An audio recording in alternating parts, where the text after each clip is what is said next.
Hello there. Hello there. I'm being told that I'm live, and I'm glad that I am. Shabbat Shalom. Happy Sabbath to you all. Hello. Hey, Pat. How you doing? Hey, Okay. I'm just doing my little introduction. I'll be there in a second. Shabbat Shalom. And once again, we are under quarantine here. We are into lockdown, and we are panicking. We're climbing the walls. We are going nuts. No, we're not. We're not doing any of those things, but we are playing it safe. You know, we are under the situation where New York is like the ground zero of this coronavirus scare. So we need to be not fearful, but working together with each other and accommodating each other. I have our conference phone over here, and I have Miss Patricia, who is usually here, sitting next to me reading a psalm, and she'll be doing so today, but through the phone. So we're going to have at least a few folk coming here. We have our conference number. Anyone who knows it, I'm not going to say it, but if you happen to know it, you're welcome to join us and be able to speak when the time is there for us to do so. So, again, we're dealing with this situation, and we're doing it at the best way that we know how. And thankfully, we have this method of communication in which we can still be together, virtually or otherwise. And I see that we are going live. I have my YouTube thing up, so I got a multitasking here. I got my laptop, I got my phone, and I got my YouTube on television here. So we are communicating, and I pray that you are here for something good, and I pray that we do not disappoint. We want to be faithful, and if we can't physically be somewhere, we can do so this way because we don't want to forsake the assembling of ourselves, especially with Shabbat, with the Sabbath, which these Moedim, these appointed times which are coming up, which you can see in the book of Leviticus, chapter 23. And just in case we have some new viewers or listeners or watchers, I'm a little clearer today than last week. Last week, for some reason, I was a little blurry, but I'm feeling a little less blurry today too, so that's okay. We use certain terminology which most of you are familiar with and acquainted with, but for the broader audience of those who might be checking us out for the first time, we use certain terminology. We refer to the Messiah's name as being Yeshua as opposed to Jesus, because Yeshua was the name you would have called him if you bumped into him 2,000 years ago.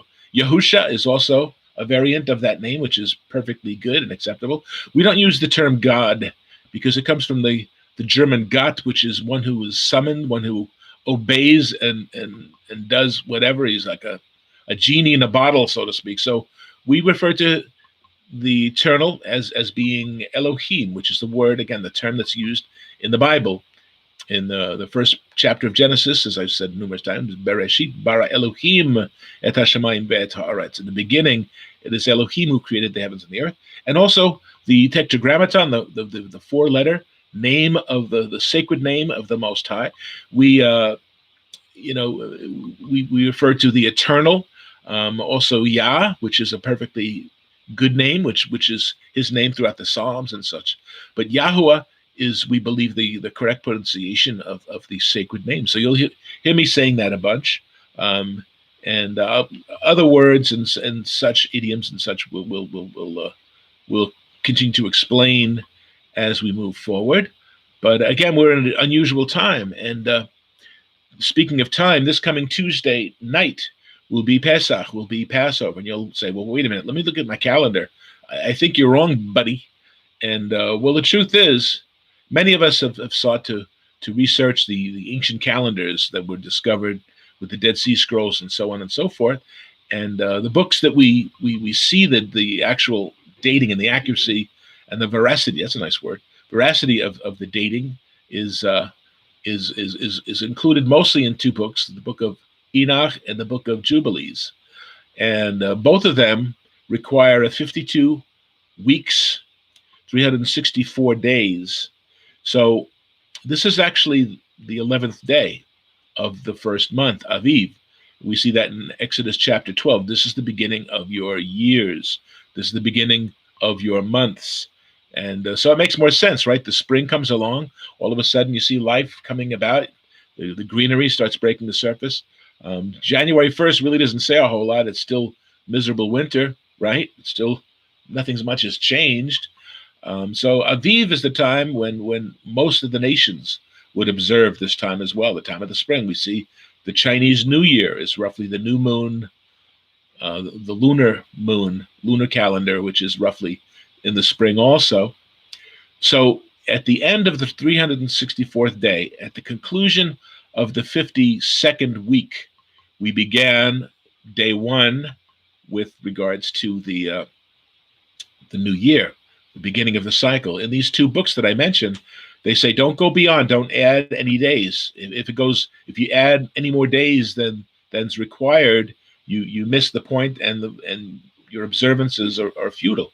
So again, not to complicate things, but this is something that's new to me. Last year was really the first year that I got serious through the help of some good teachers and good researchers, Jackson Ritzefront and Moshe Konachowski, and a few others that we were working together to decipher this observance. So again, the end of the 52nd week, the end of the 364th day, which was on a Tuesday, begins Wednesday. Wednesday was the day of creation in which the lights, the sun, the moon, and the stars were created so that they could determine the Moedim, the appointed times.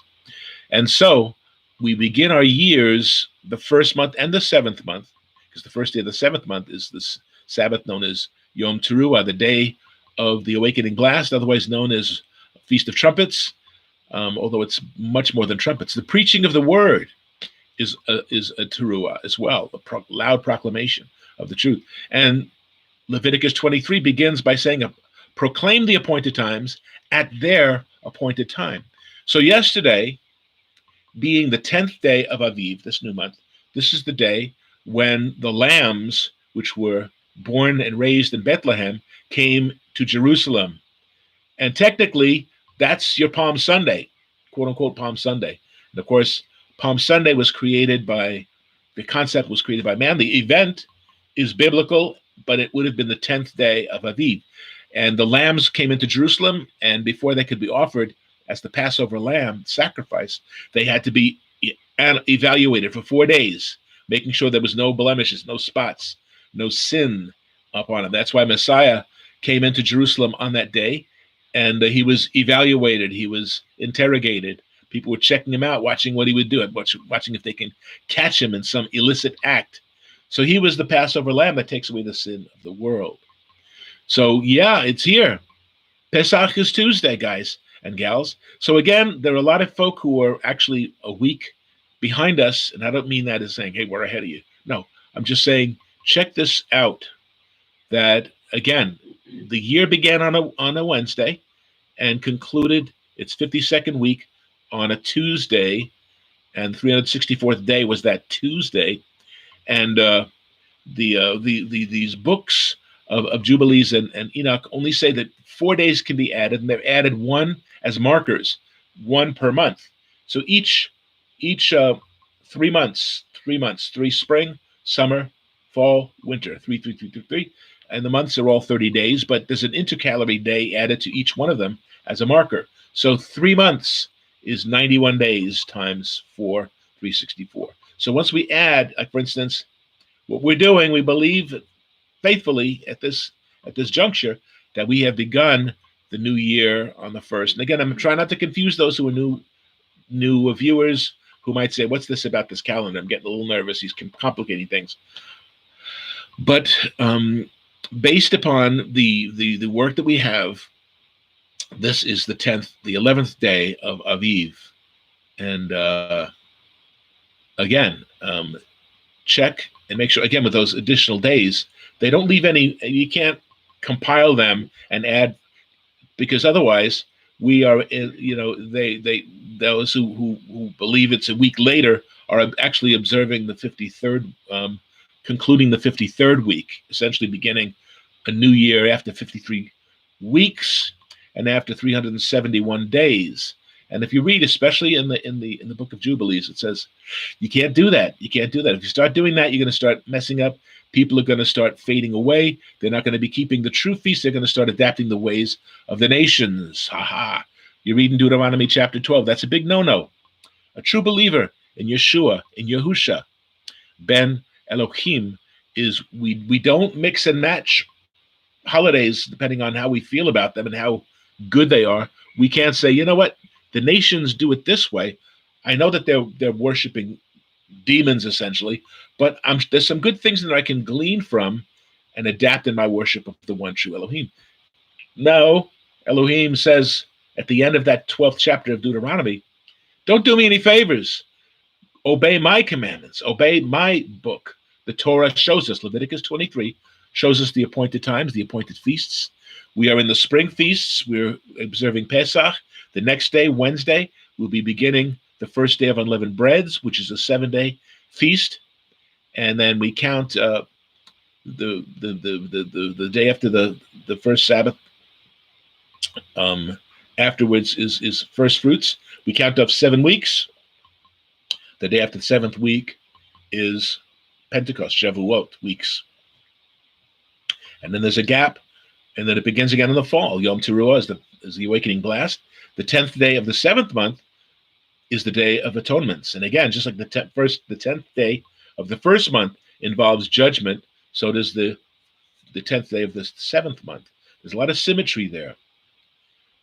Okay, and then we go into the Feast of Tabernacles, Sukkot, which is a 7-day feast capped by an 8th great day. So again, it's almost a mirror image of the 7 days of unleavened breads with Pesach, beginning it 7 days, at the end it's 7 days and an 8th day. So there's 7 additional Sabbaths, Shabbatot. So when you say Sabbath, you need to be clear about what you're talking about, because as I read every week, what do I read every week in this introduction that I have here? And again, please subscribe if you have the chance, have the desire. You want to make some comments, we are willing to hear that, and I'll give you contact information in between my messages today. I'm going to be having 2 messages, so in between we'll take a break, okay? And the Lord says on Exodus 31:13. So again, we have a palindrome, 3113. The eternal Yahuwah says to Moshe, who is Moses, speak to the Bnei Israel, the children of Israel, saying, above all, my Sabbaths you shall keep. Okay, so it's plural. Sabbaths, the weekly Sabbath. And then there are 7 Sabbaths during the course of the year. The first of these will be the first day of unleavened breads.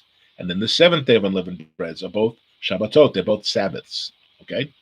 Interesting use of terminology here. Above all, my Sabbaths you shall keep, for it is a sign between me and you throughout your generations, that you may know that I am Yahuwah who sanctifies you. So again, the Shabbatot, the plural of Shabbatot, is an it. It's a singular.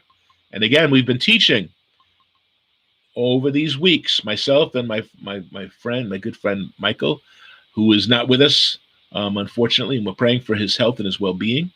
Please join us in that.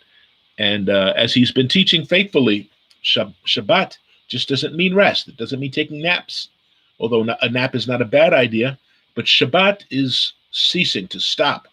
And it alludes to the fact that we need to stop from sin, stop from foolishness, stop from behavior that is inappropriate, things that are inappropriate to say, and so on. And there are those that are waiting for sun to go down on the Shabbat and just ready to go back to their worldly things. So their Sabbath worship is useless. Shabbat is something that it affects every day of the week, not just the 7th day, which is the Sabbath. And again, I've mentioned before that if you look at the different languages in the world, the 7th day is Sabbath, is Shabbat. It's Sabado in Spanish, and all these other languages. It all has this sense of Sabbath.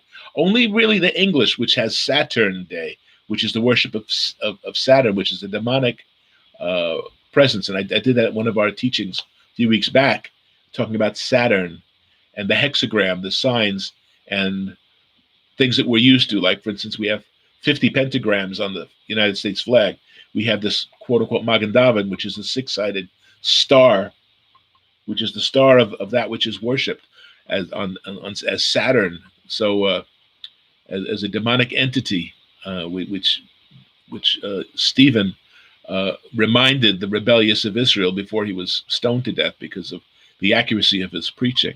So he was a teruah. He was proclaiming the word, the awakening blast, but that group would not hear it.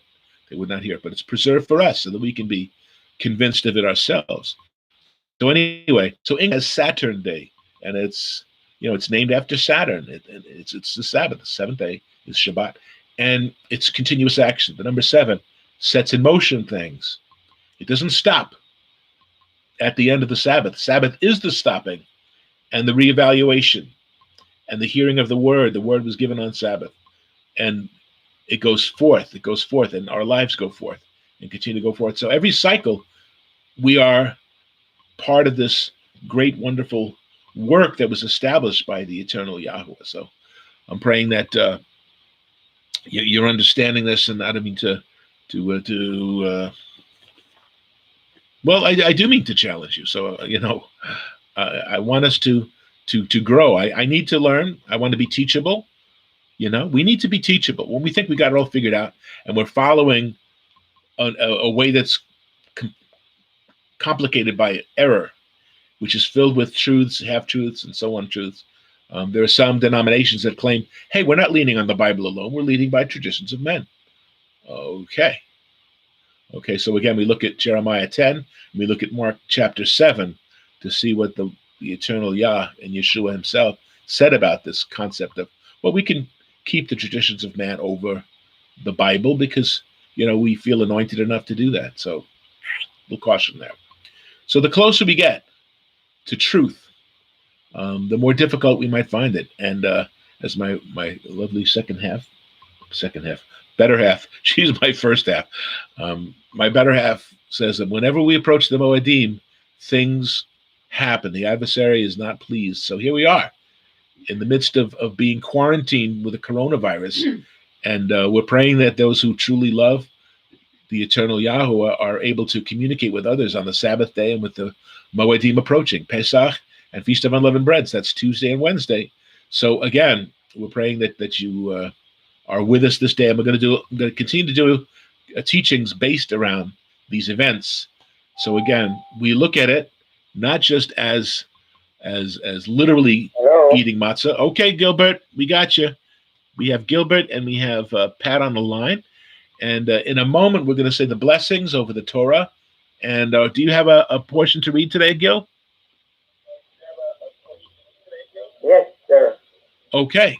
So I'm hoping that you can hear. I have the phone right next to my computer with the camera and all that stuff. So I'm hoping that you'll be able to hear it. So we'll just encourage our two readers to speak voz alto with a loud voice. Okay. So we're going to get started now. And we have questions. If you have questions, you can put them in the comments too. But we want to, not show how brilliant we are, because, it wouldn't take me long to tell you everything I know. Give me 5 minutes, I'll tell you everything I know. But what I do know is that the eternal Yahweh loves us. He wants us to walk in step with him. Even as Messiah says, be perfect as your heavenly Father is perfect. To be complete, to be content with following his ways and acknowledging him and stopping from foolish behavior. We don't encourage free libertines in the kingdom. Not in so much we don't tolerate. It's just it's a foolish venture. If we truly love him, we will do as he said. If we truly love him, we will keep his commandments, as it says in 1 John chapter 5. And his Torah, his commandments, his mitzvot are not a burden for us, because we have overcome the world. Who overcomes the world? Those who believe and have faith in Messiah Yeshua. So we'll be sharing a lot of these scriptures later on in context with our service today. Okay. So with that, I'd like to ask. We don't have our strong Gilbert here, so Pat is going to be lifting up. Regina's going to be doing this. Sorry.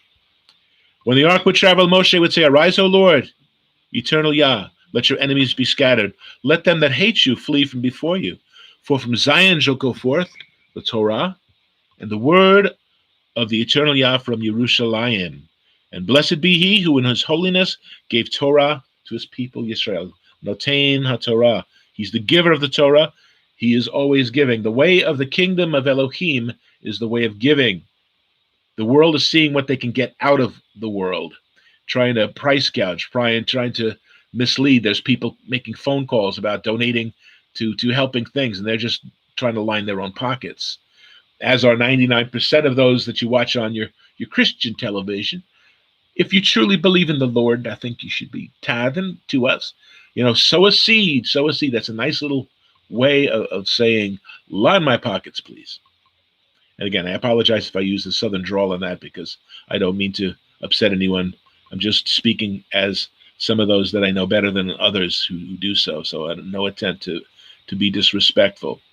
Ki mitzion de'etzei Torah u dvar Yahuwah meYerushalayim. For from Zion shall go forth Torah, the word of the eternal Yahuwah from Yerushalayim. Okay, and we say the blessings. Baruch et Yahuwah hamevorach. Baruch Yahuwah hamevorach le'olam va'ed.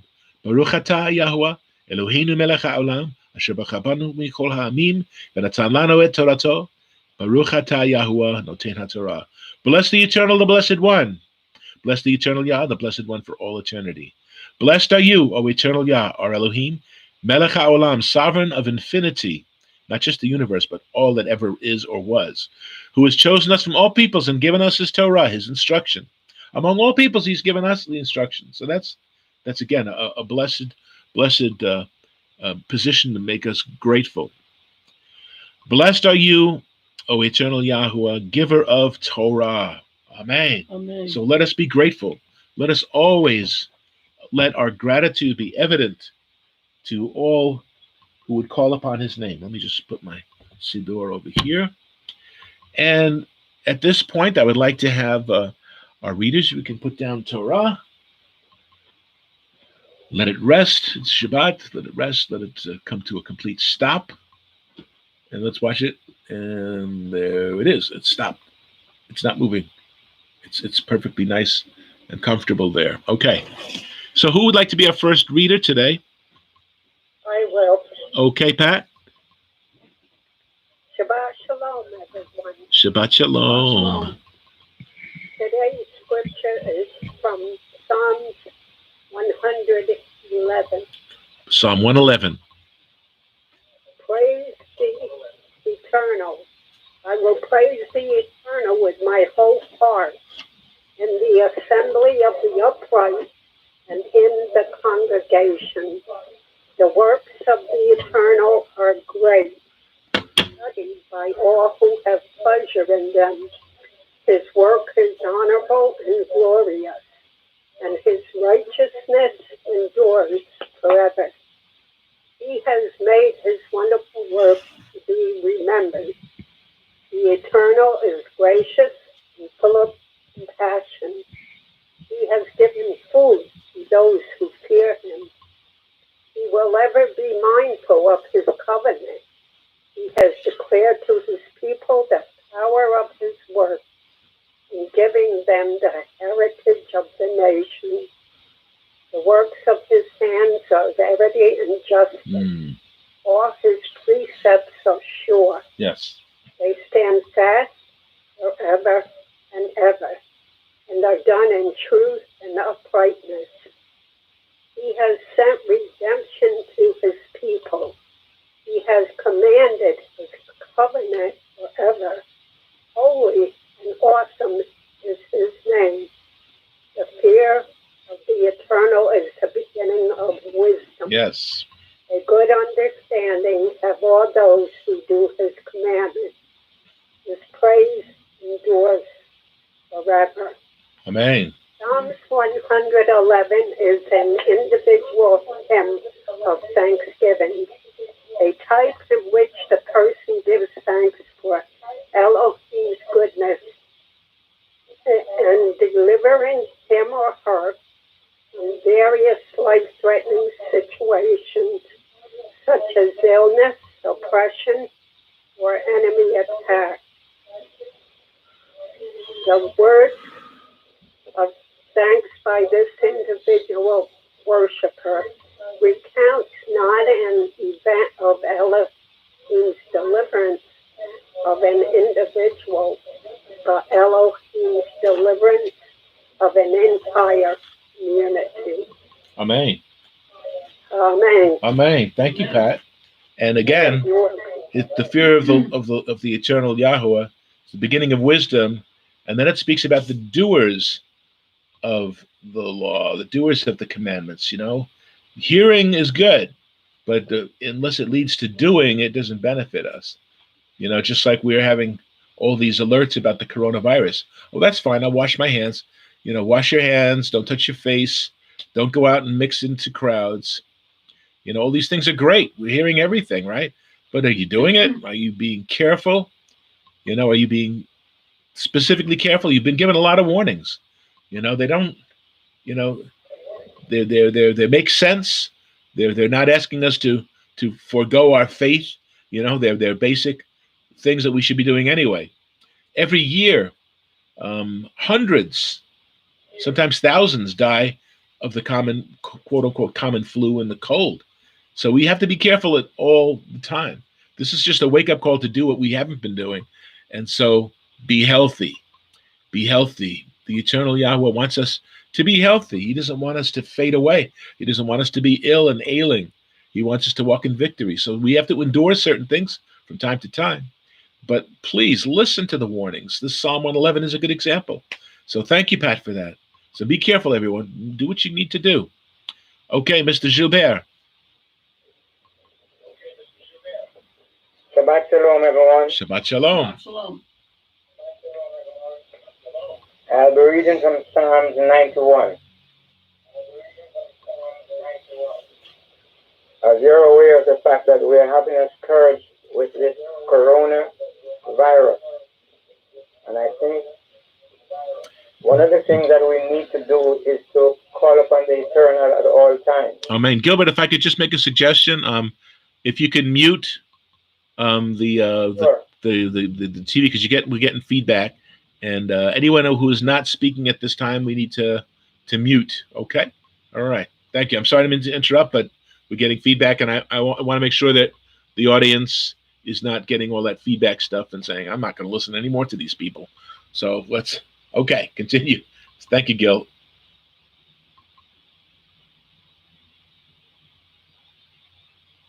Gilbert?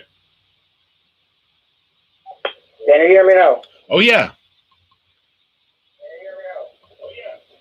I was just saying to mute the computer, so otherwise we're hearing double, but don't mute the phone.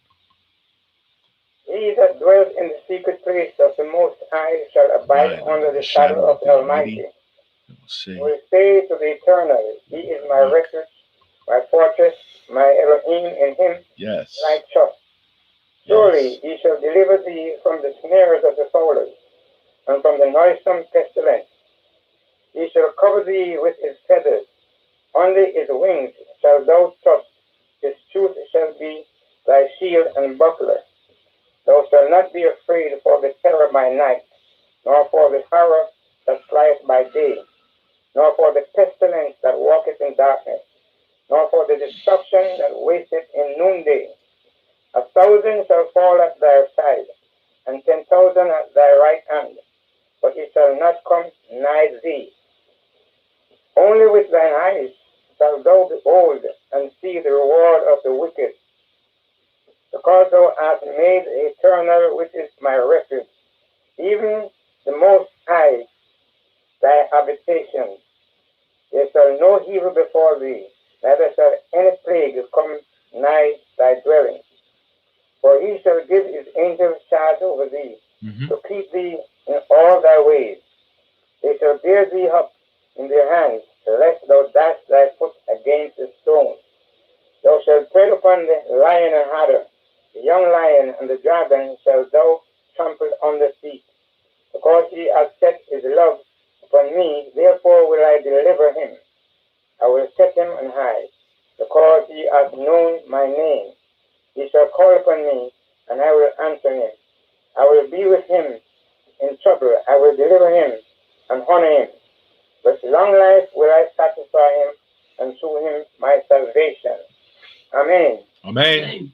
This psalm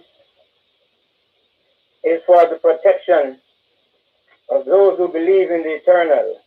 And once you call upon his son's name, you will be saved. There are two distinct voices in the psalm, and each speaks to the trusting believer in the eternal. The first voice assures the faithful of Elohim protection from verse 1 to 13. And the second voice is that of the eternal himself, who pledged his watchful care. Verse 14 to 16. Caution is necessary here. The great promises of the eternal should not be taken in an absolute sense. And one may not be presumptuous in applying them. Satan has already suggested that. Rather, read Matthew 4, verse 6 to 7. Rather, the believer must recall that deliverance still has to be the will of Elohim, and that even if harm should come, he can still be secured. Luke 21, verse 16. With 21 to 18 also, and Romans 8, 28 through 35. And if we will at all times be gracious and willing to submit ourselves to the eternal, where repentance is the greatest thing of all. And once you repent of our sins, the eternal will forgive us and wipe our slate clean. Amen. From there on, we should not look back no way. We should not be sinners no more. Amen. Amen. Amen. We should not be sinners. We should not live with a sinful mindset. Gilbert, I don't think you mentioned the Psalm. I just want to make sure people know which Psalm. 91. 91. Okay. Psalm 91. Gotcha. Okay. Amen. Amen. And again, there's a false teaching going around that we're all sinners saved by grace, and grace is unmerited favor, and all these things which kind of cheapen the grace that he offers to us, which is supposed to be teaching us to be upright and faithful and keeping his word. And we're saved by grace, not by works, so that we can do the works that he established us to do. Ephesians 2, as well as Titus. So again, thank you, Gilbert. And any other comment? Not at this time. Okay. Very good. All right. Thank you, Gil, and thank you, Pat. Good words. Definitely good words. And that last Psalm 91 has a lot to do with my message, that we shouldn't fall and dash our feet. And indeed, it is the feet I want to discuss about, not the agony of the feet.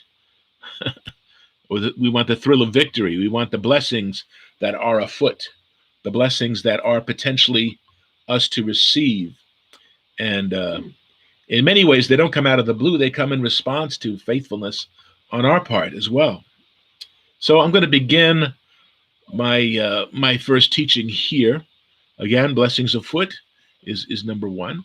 And as I am wont to do, I have all my message, my notes and my verses all written down here. So I have a little trouble with my hands. So when you see me looking down, I'm looking at references that I have here to help me keep going forward. So let's get started. So right now we stand at the threshold of the spring Moedim, the spring feasts of the eternal Yahuwah. Okay, and these are the appointed times of Yahuwah. They are his times. He's made times for us to be with him in his time, so it is our time. Again, when you read Leviticus 23, and we should be well acquainted with that, but those who are not, please read that, because it lays out all this, the Moedim of the seasons in the spring and in the autumn and the fall. Okay, and they're appointed for us to proclaim at their appointed time, and they are specifically dates that he intends on keeping with us. Will we keep them with him? We have somebody saying, well, I'm going to call you next Wednesday evening at 7:30. You got to make sure that you keep your evening free on that night. That I forgot all about that. I didn't get a chance to call you back or whatever. If somebody makes an appointment with us, we keep it, right? That's part of an ethical position that is not only suggested, it's really required if we're going to be part of the chavarim, the friends, the mishpatim of mishpat, the family of the Most High. So we need to be faithful. We need to be reliable to meet Him at the point. If the Eternal Yah says, I'm going to be here. I'm going to be here on this date. I think we'd all probably, but He's already said that. He says, these dates I will be there. Wherever 2 or 3 gathered in my name, especially on a moed, on a special appointed time. Above all my Sabbaths you shall keep. We just read from Exodus. And that's Old Testament. Nothing has changed from old to new with regards to the Torah precepts. There's certain things with the temple being destroyed and the Kohanim being unemployed that we can't do this day. But we look at these appointed times. There's sacrifices involved. Well, the sacrifices have been done away with. Now they've been completed in the Messiah once for all. If the temple was still up, they'd still be being performed. But Messiah came at a certain point once for all. He doesn't come down as a bleeding, suffering servant forever going forward. Okay, I sense that is the conclusion of our phone portion. Okay, and again, if you know this number, you're welcome to join us and they comment. But anyway, so this is the start of the cycle of spring, the Haggadah, the book that we look at during Passover and get our instruction. Haggadah means the telling, and that's what Habesarah, that's what the gospel is. It's the telling of the requirements of the Most High to be where He is, to walk and to be faithful. Should I hang up here? Yeah. Okay, so we'll communicate later. Okay, so again, the telling of the great gospel, Habesarah, of Elyon, the Most High. So we have this opportunity to experience. Pesach is a moed in which we get to relive. It's called a Mikra Kodesh. It is a sacred assembly. But the word Mikra also implies a rehearsal. Isn't that interesting? It's a rehearsal of what's to come. It is preparing us for the show. We make sure that we got all our lines set and we got all the direction that we need, and then it's showtime.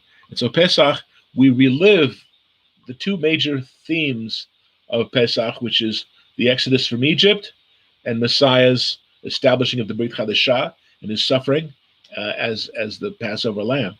So these 2 great events, of course, what Messiah did can't even be compared to any other event that's ever happened before. So, as I mentioned before, 4 cycles, 91 days. Spring and fall are the 2 main actors of those 4 months, because those are where we find the Moedim. Okay, these represent, initially they represent the agricultural cycle for an agrarian society of which Israel was one, in a land that was given to them for their obedience, but taken away from them when they were not so obedient. Okay, so they were evicted. They were evicted from their land. Okay, and these Moedim are fulfilled with the advent of the Anointed One, Mashiach, in both phases, in the spring and in the fall. We see this. Okay, and while we still await the fulfillment of the Moedim of the fall season, along with its harvest time, spring has already arrived. It's already arrived. And we have Messiah's literal impact upon both them and upon us. Oshev Beseter Elyon, he that dwells in the secret place of the Most High. That Psalm 91 from Gilbert. That's where we need to be, in the secret place of the Most High. Secret place, the place of safety, the place of teaching, the place of communion, communication, and common ground. Okay, in Yeshua's day, the advent of Messiah was sort of, in the idea of the Messiah's coming, was sort of divided into 2 camps.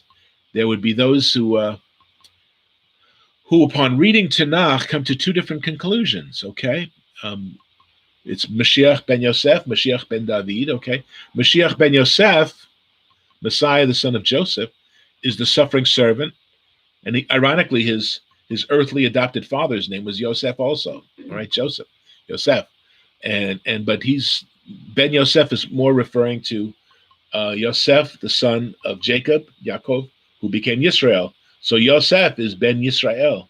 So he represents all of Israel and the suffering endured, okay? He would endure suffering and hardship before he was elevated as the savior of the world, who distributed the bread of life to a hungry world. He also was first rejected by his brethren before he was revealed to them at the last moment. And the life he lived became the template for all of humanity. So the life of Messiah is the template of all humanity. There are those who still are under the delusion that Messiah lived a perfect life. He fulfilled Torah. And so when he was finished, it is finished. A lot of people say when he said it is finished means, okay, Old Testament done, everything to do with Old Testament, we just wipe our hands up. We are now in the New Covenant, New Testament. And if you really do a study of the Brit upon Brit, none of them cancel the previous one, okay? There's no canceling. The Brit of Abraham is still alive. The Brit of David is still going forward. The Brit of circumcision, the Brit. These are all covenants that are intact. And the Brit Chadashah has its fullness going forward to the millennium, okay? So, he endured much, this Mashiach ben Yosef, and kept the Torah perfectly. He told us to be perfect as our Father in heaven is perfect, and that was from Matthew 5:48. And again, he's the matzah, he's the unleavened bread of sincerity and truth. And we need to understand that we need to be unleavened and uncontaminated in this fallen world. The chametz is the leaven. Chametz also means cruelty and implies, by its definition, the idea to puff up in arrogance and behavior that's untoward, okay? So that was Mashiach ben Yosef, the suffering servant. We see Isaiah 53. We see that he's to be cut off in the book of Daniel. In the book of Zechariah, also, there's suffering involved in Mashiach. Psalm 22, the death of the righteous man, as I spoke of a few weeks back. The Mashiach ben David is the conquering king, okay? He will return to claim his rightful place on the throne, to destroy the enemies, and to establish his kingdom upon the throne of his father David, and initiate a time of unparalleled peace and prosperity as he uprights the fallen tabernacle of David, okay? And he will, in fact, tabernacle with his people. He will be like a Mishkan, the tabernacle in the wilderness. Again, the symbol of the Sukkah, Feast of Tabernacles, when we see in the first chapter of John, and he became flesh and dwelt among us, the word literally means he became flesh, sarxigenito, and he tabernacled in our midst. And I'll be doing a teaching one of these days with regards to the presence in the midst of Israel, with the tribes separated on all four sides, and he dwelling in our midst, literally tabernacling in the midst of Israel, and the symbolism of that and what it means today. So I'll be doing that at a later date, okay? So again, this king is not going to be cold and distant and pretentious with pomp and circumstance. He's going to be a compassionate, loving melech, sovereign, who will deal with each individual, who has done all to prove his love. You know, you'll never doubt that he loves you. You know, today we say about our father or our mother, they really haven't said much about encouraging me or anything like that. Do they really love me? You know, but there will be no shortage of that at all. So again, that duplicity, that dual duality in mind. Yochanan HaMatbil, John the Baptizer, sent two of his Talmudim, his disciples, to ask Messiah, "Are you the coming one, or do we look for another?" And that's from Matthew 11, verse 3. And of course, Yochanan was in prison at this point. And the fact is, people say, well, this was his time of doubting. And I don't believe that's the case. He didn't doubt Yeshua's messiahship because he introduced him as the Lamb of Elohim who takes away the sin of the world. It doesn't seem like that would be a very good thing to then be doubtful. I hope I said the right thing. So jumping to verse 4 of Matthew 11, Yeshua answered and said to them, "Go and tell Yochanan the things which you hear and see. The blind see, the lame walk, the lepers are cleansed, and the deaf hear. The dead are raised up, and the poor have the gospel preached to them. And to understand what he's doing is giving the criteria of what was expected of Mashiach. These are actually listed in the rabbinic writings as, well, who's the Messiah? Well, this is the track. It's not just going to be some guy showing up preaching with holding out his hand with the cap, asking you to fill his hat with offerings. He is going to be doing specific things. And you also said, greater works will you do, right? So these are well-known criteria that he would accomplish. And Yeshua confirms and bears the evidence of his role as servant, as Eved, and the beast of burden. And then he concludes that by saying, blessed is he who is not offended by me, who acknowledges Messiah. You know, when you think of it, we can all gather around somebody at the height of their popularity. Oh, wow, wow, wow. But when they are abased, when they are humiliated, you know, who's a fan of so-and-so? Well, used to be, you know, no, we abandoned him because he was killed by the Romans. He was died in the most humiliating, painful way. You know, how can we possibly affiliate ourselves with such a tragedy? You know, whereas they didn't wait to see the ending of the story, right? They left the movie theater because they couldn't take it. They were offended. They had to leave the theater, and they had to duck so nobody would see them as they left the theater. I hope nobody sees me. I hope nobody sees me that I went to this movie. Okay, and so one action that Messiah engaged in that specifically shows his humility beyond the suffering that he endured is and his willingness to serve is the example is on the final Passover with his students, his Talmudim. He unconcerned with the time of you know, the time of social distancing. You know, we have purpose by not doing so. Okay, so for the sake in spite of the social distancing, he insists upon washing their feet. It was a magnanimous gesture by a very generous host to do so. You know, because the feet are symbolic of the walk, the halakha, the way to walk, and the feet during the course of a day would accumulate. You know, they were all open-toed shoes back then. There was no no perfect shoe, as it were, made exclusively in Spain or Italy. Beautiful shoes, you know, not so much. They were both basically sandals. So during the course of the day, and the streets generally were not paved with concrete or asphalt, they were dirt roads. So again, the feet were howling dogs by the end of the day. Okay, so again, why does he do this? And he sets an example for us all, even today, to be willing to do this for each other. Yes, but there's much more implied in the gesture. Okay, and a lot of us still do the foot washing. I don't know how we're going to manage this coming Tuesday. Those who you're with, you know, who may ascend up to the hill, who has clean hands. You know, washing is one of the things that we do, and Israel has always done, and the Jewish communities throughout the years in Europe during plagues and pestilence, they were clean, they were washing, and you know those filthy pagans. I don't know what a nicer way to say that really, who didn't wash. They thought that washing was foolish. They would just pour perfume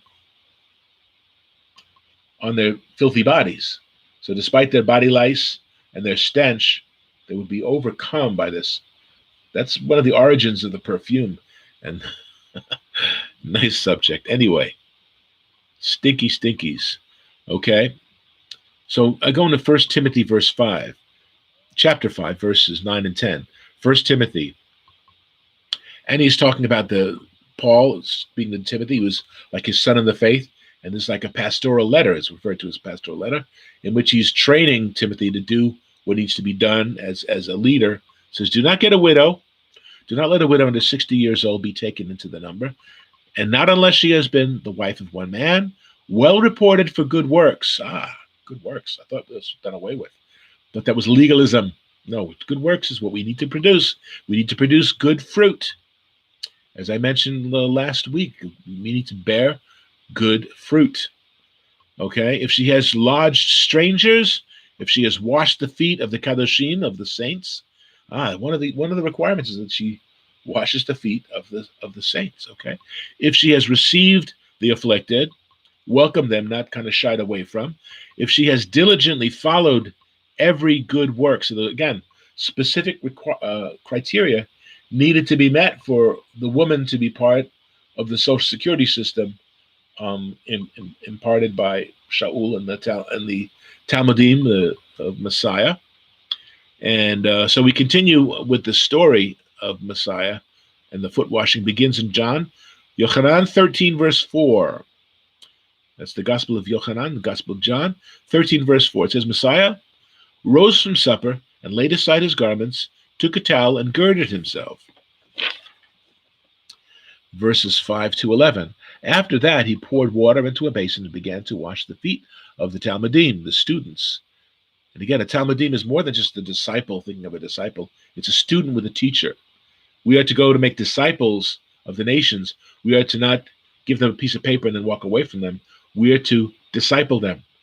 We are to teach them. We are to teach by example.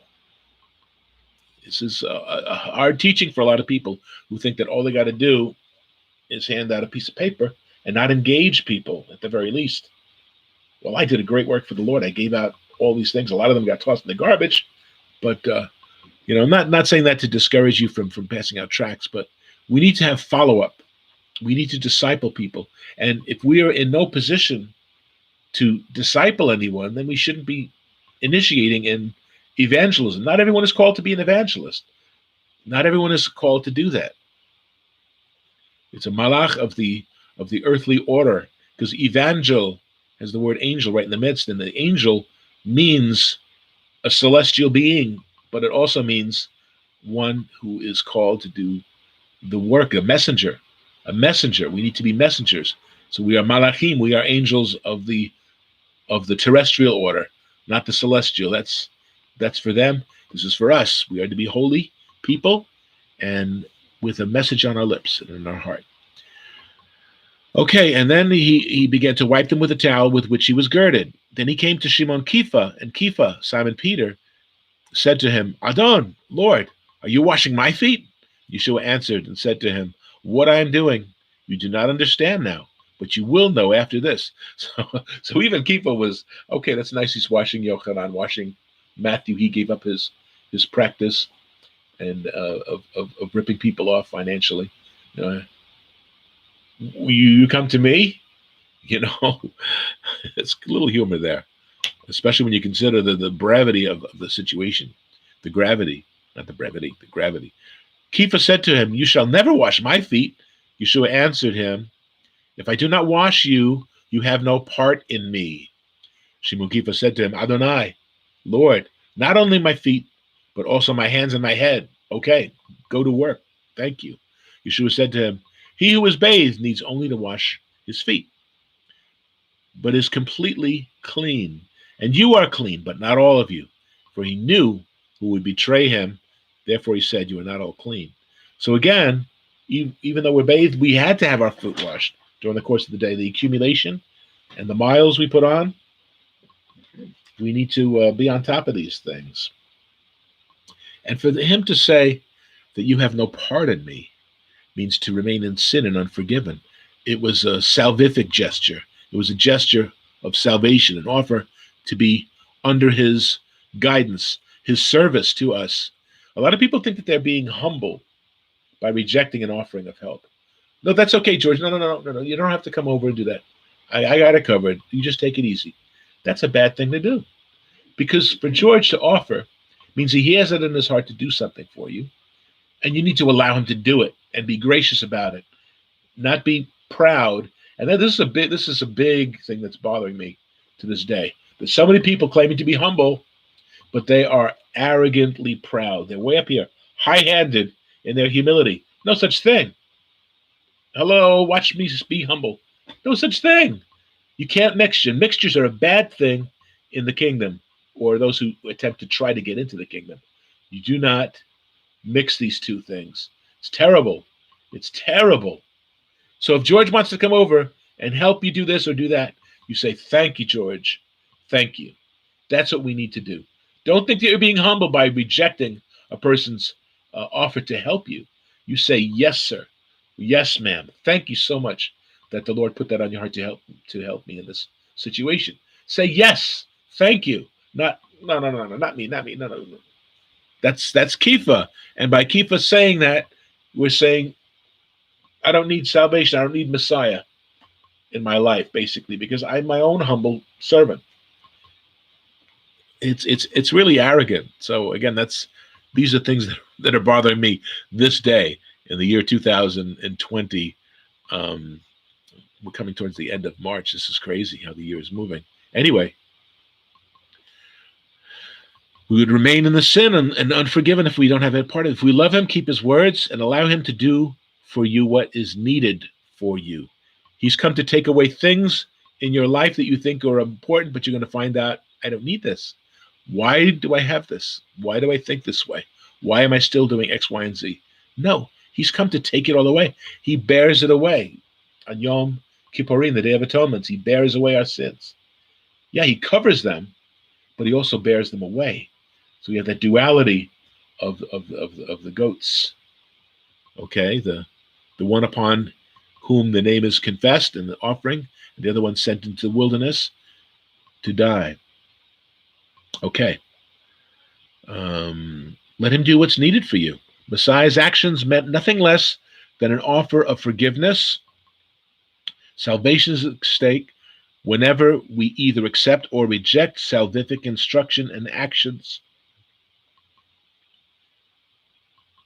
Plain and simple. It's plain and simple. The gospel is pretty simple, but a lot of people think it's been dumbed down for us. No, it's not. It's extremely profound. And we're not getting a lot of the profound essence of the simplicity of the gospel because we think we got it figured out. We think we got it. We don't. We need to remain teachable and be eager to learn. I want to be eager as long as I have breath of life within me, as long as I'm a viable nefesh, a living soul. Let me be taught. Let me be taught. We can learn from each other. I'm sure that I can learn a lot from what you guys got to share as well. And again, when presentations from this channel are encouraged for you to take, make references, add to it. I'm sure I can leave some things out, but you are to run with it. There's no copyright on these words. Okay, Kifa wisely relents. Okay, okay. I didn't mean to hurt your feelings because he saw his actions were meant for his benefit, and we're slighting him if we don't allow him to do the cleanup in our lives. He's doing custodial work in our hearts and our beings, in our souls. He's doing a lowly, what's the word I just used? Custodial work, and there are those who are doing custodial work, which is a valid, viable, wonderful job to do. It should never be looked down upon. We're learning in our society today that all those who are wealthy and this and that and high placed in various positions of influence means nothing. We need a good plumber. We need somebody to fix my sink. These are the essentials. These are the positions of honor and value.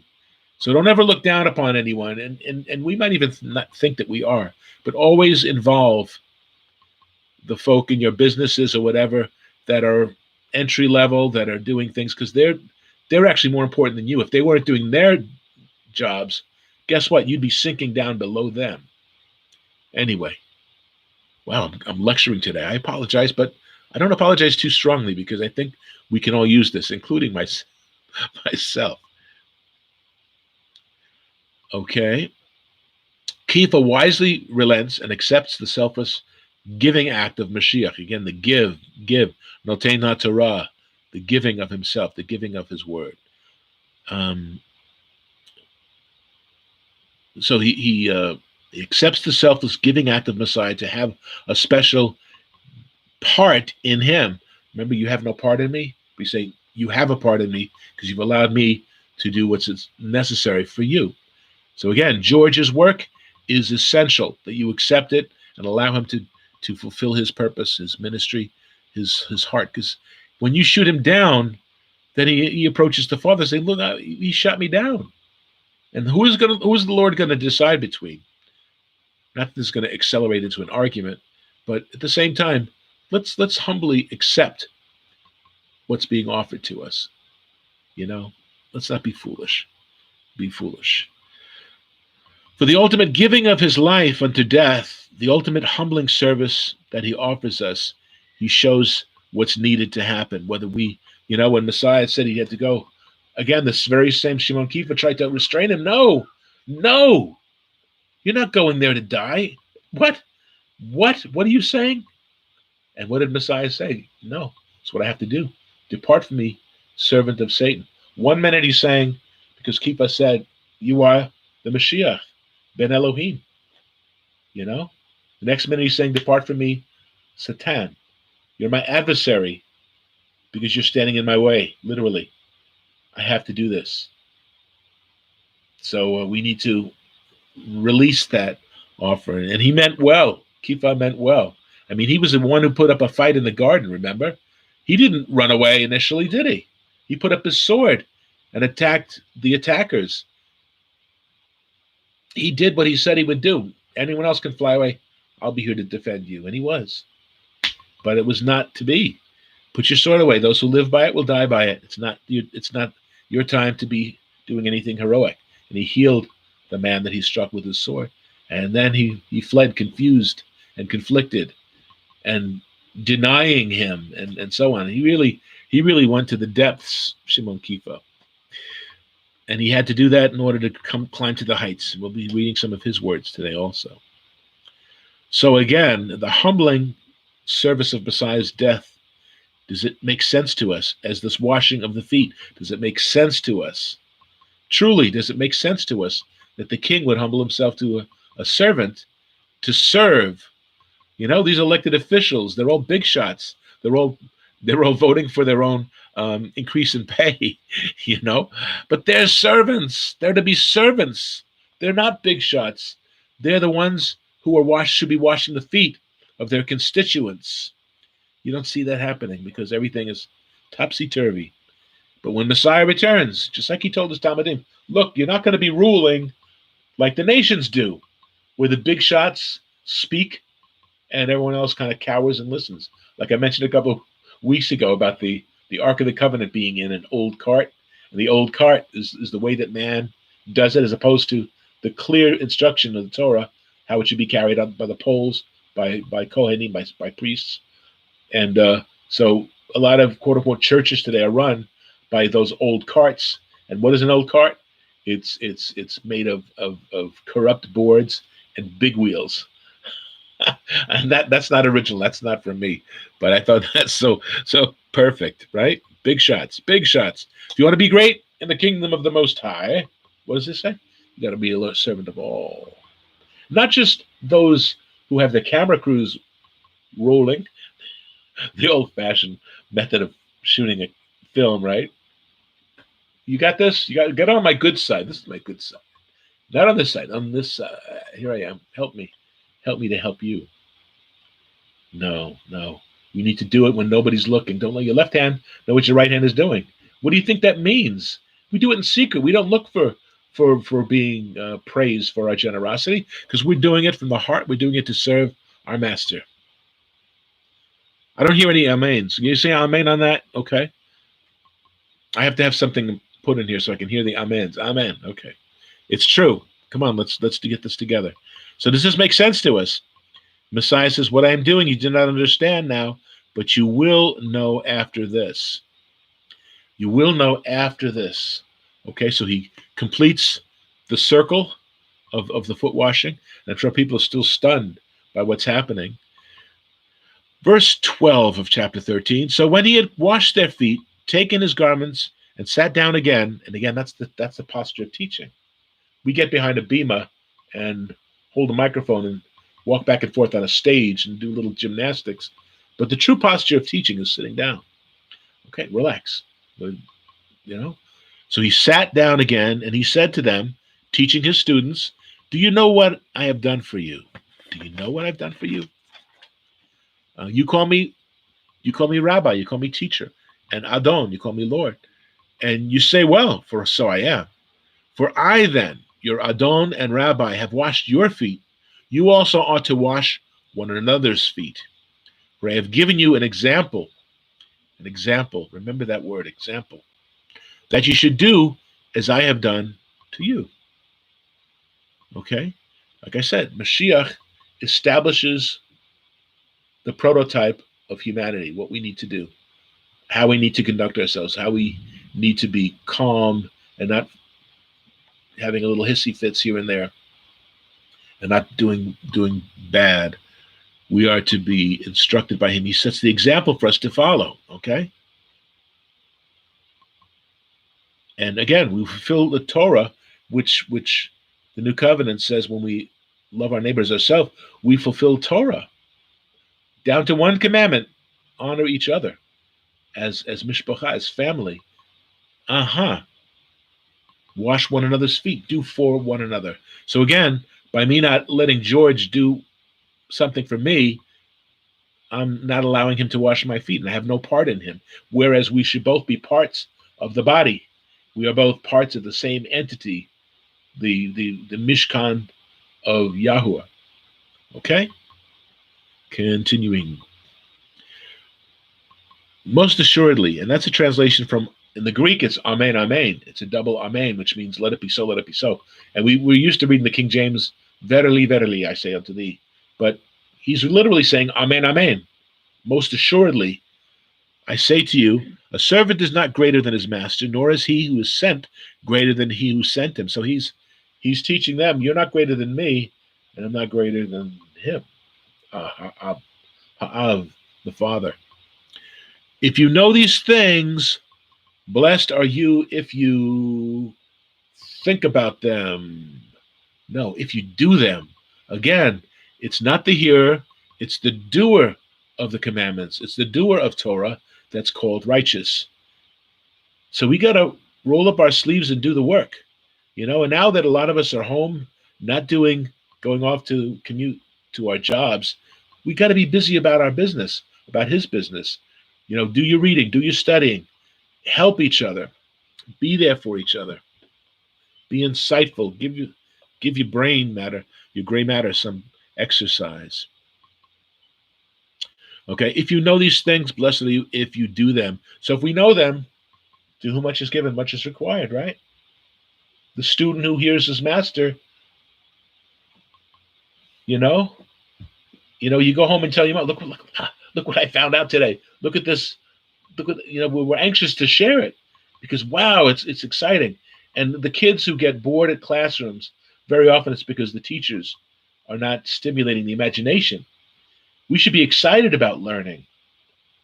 We should love that. We should love the process of learning. So again, he's given us an example, and I'm going to quote 1 Peter 2:21. And again, you'll hear me say some verses from week to week. I talked about this very verse a few weeks ago. There's a teaching based upon this that I'm going to say in a few weeks to come. So it's good. Repetition is good.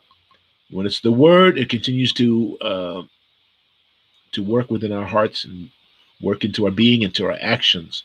Okay, so 1 Peter chapter 2. It's the same Kepha who indeed came to know exactly what Messiah said and did, declares, for to this you were called, because he suffered for us, leaving for us an example. And I love this Greek word here, hupo gramon, which literally means an underwriting.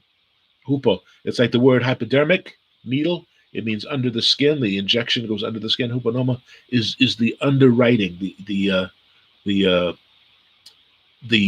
footprint, so to speak, that he leaves behind. We trace it. We trace it. We hear of the good works that people are doing. Trace that. You hear of the foolishness people are going. Get rid of it. What does it say in Thessalonians? Prove all things, test all things, reject that which is bad, but hold on to that which is good. Trace it. When we see somebody doing a good work, and we're hearing on the news, we hear a lot of bad people doing bad things, but there's good people doing good things. Trace it. What is there for us to do, we need to trace. And he leaves us an example that you should follow his steps, walk as he walked. It says 1 John 2:6. 1 John 2:6. We need to walk as he walked, follow his steps, who committed no sin, nor was deceit found in his mouth.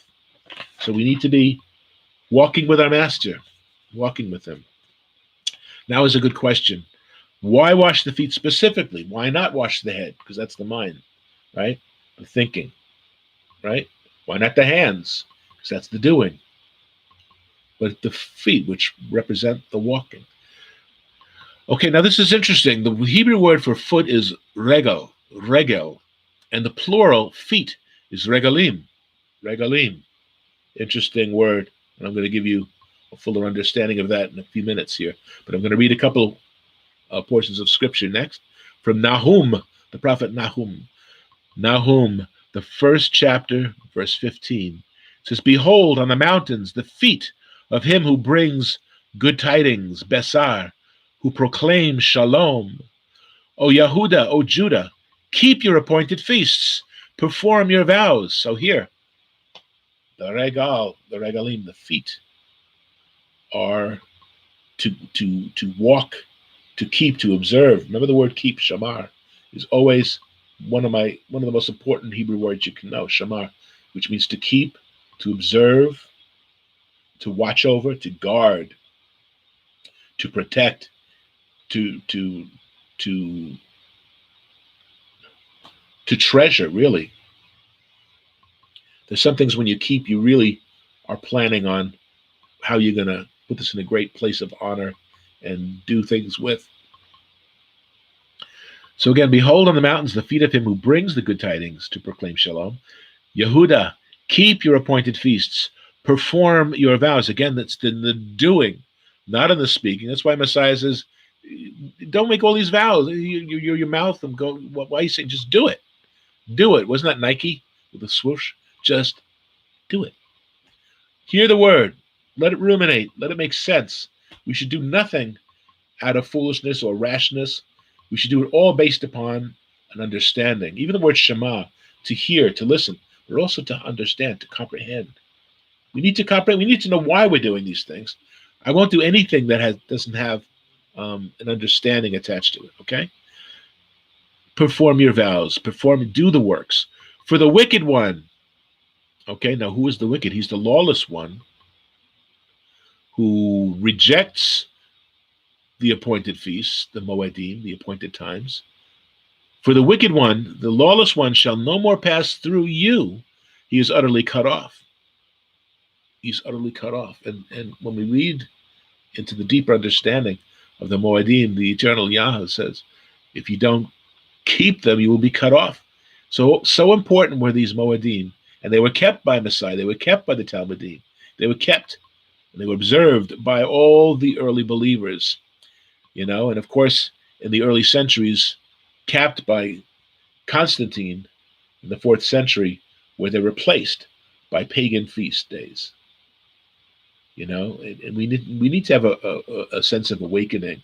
We need to tell people about this because it's foolish. It's really foolish. There's those people who think that Constantine, wow, he was the first Christian leader of Rome, the first emperor of Rome that was a Christian. I say not so much. He undid so much good things. Remember the word that he says throughout the scriptures: do not add to, do not subtract from.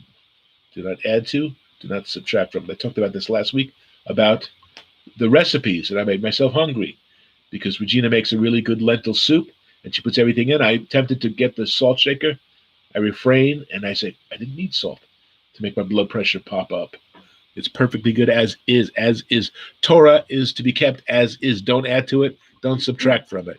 Don't do your Easter egg hunt during Pesach. Don't do it anytime. It's foolishness. So what do our feet have to do with keeping the feasts? This is interesting. Deuteronomy 16, Devarim, chapter 16, 16 to 17. And this is also mentioned in Shemot, in the book of Exodus 23:17. And also in Exodus 34:23. Okay? So I'm going to use this verse from 16 of Deuteronomy 16 to 17. 3 times a year, all your males should appear before Yahweh your Elohim. Oh, you know what I forgot to do today? I forgot to number the show. It's 5, 10, 15, 18, 19. 19th Sabbath. We've been doing this, okay? So there we go.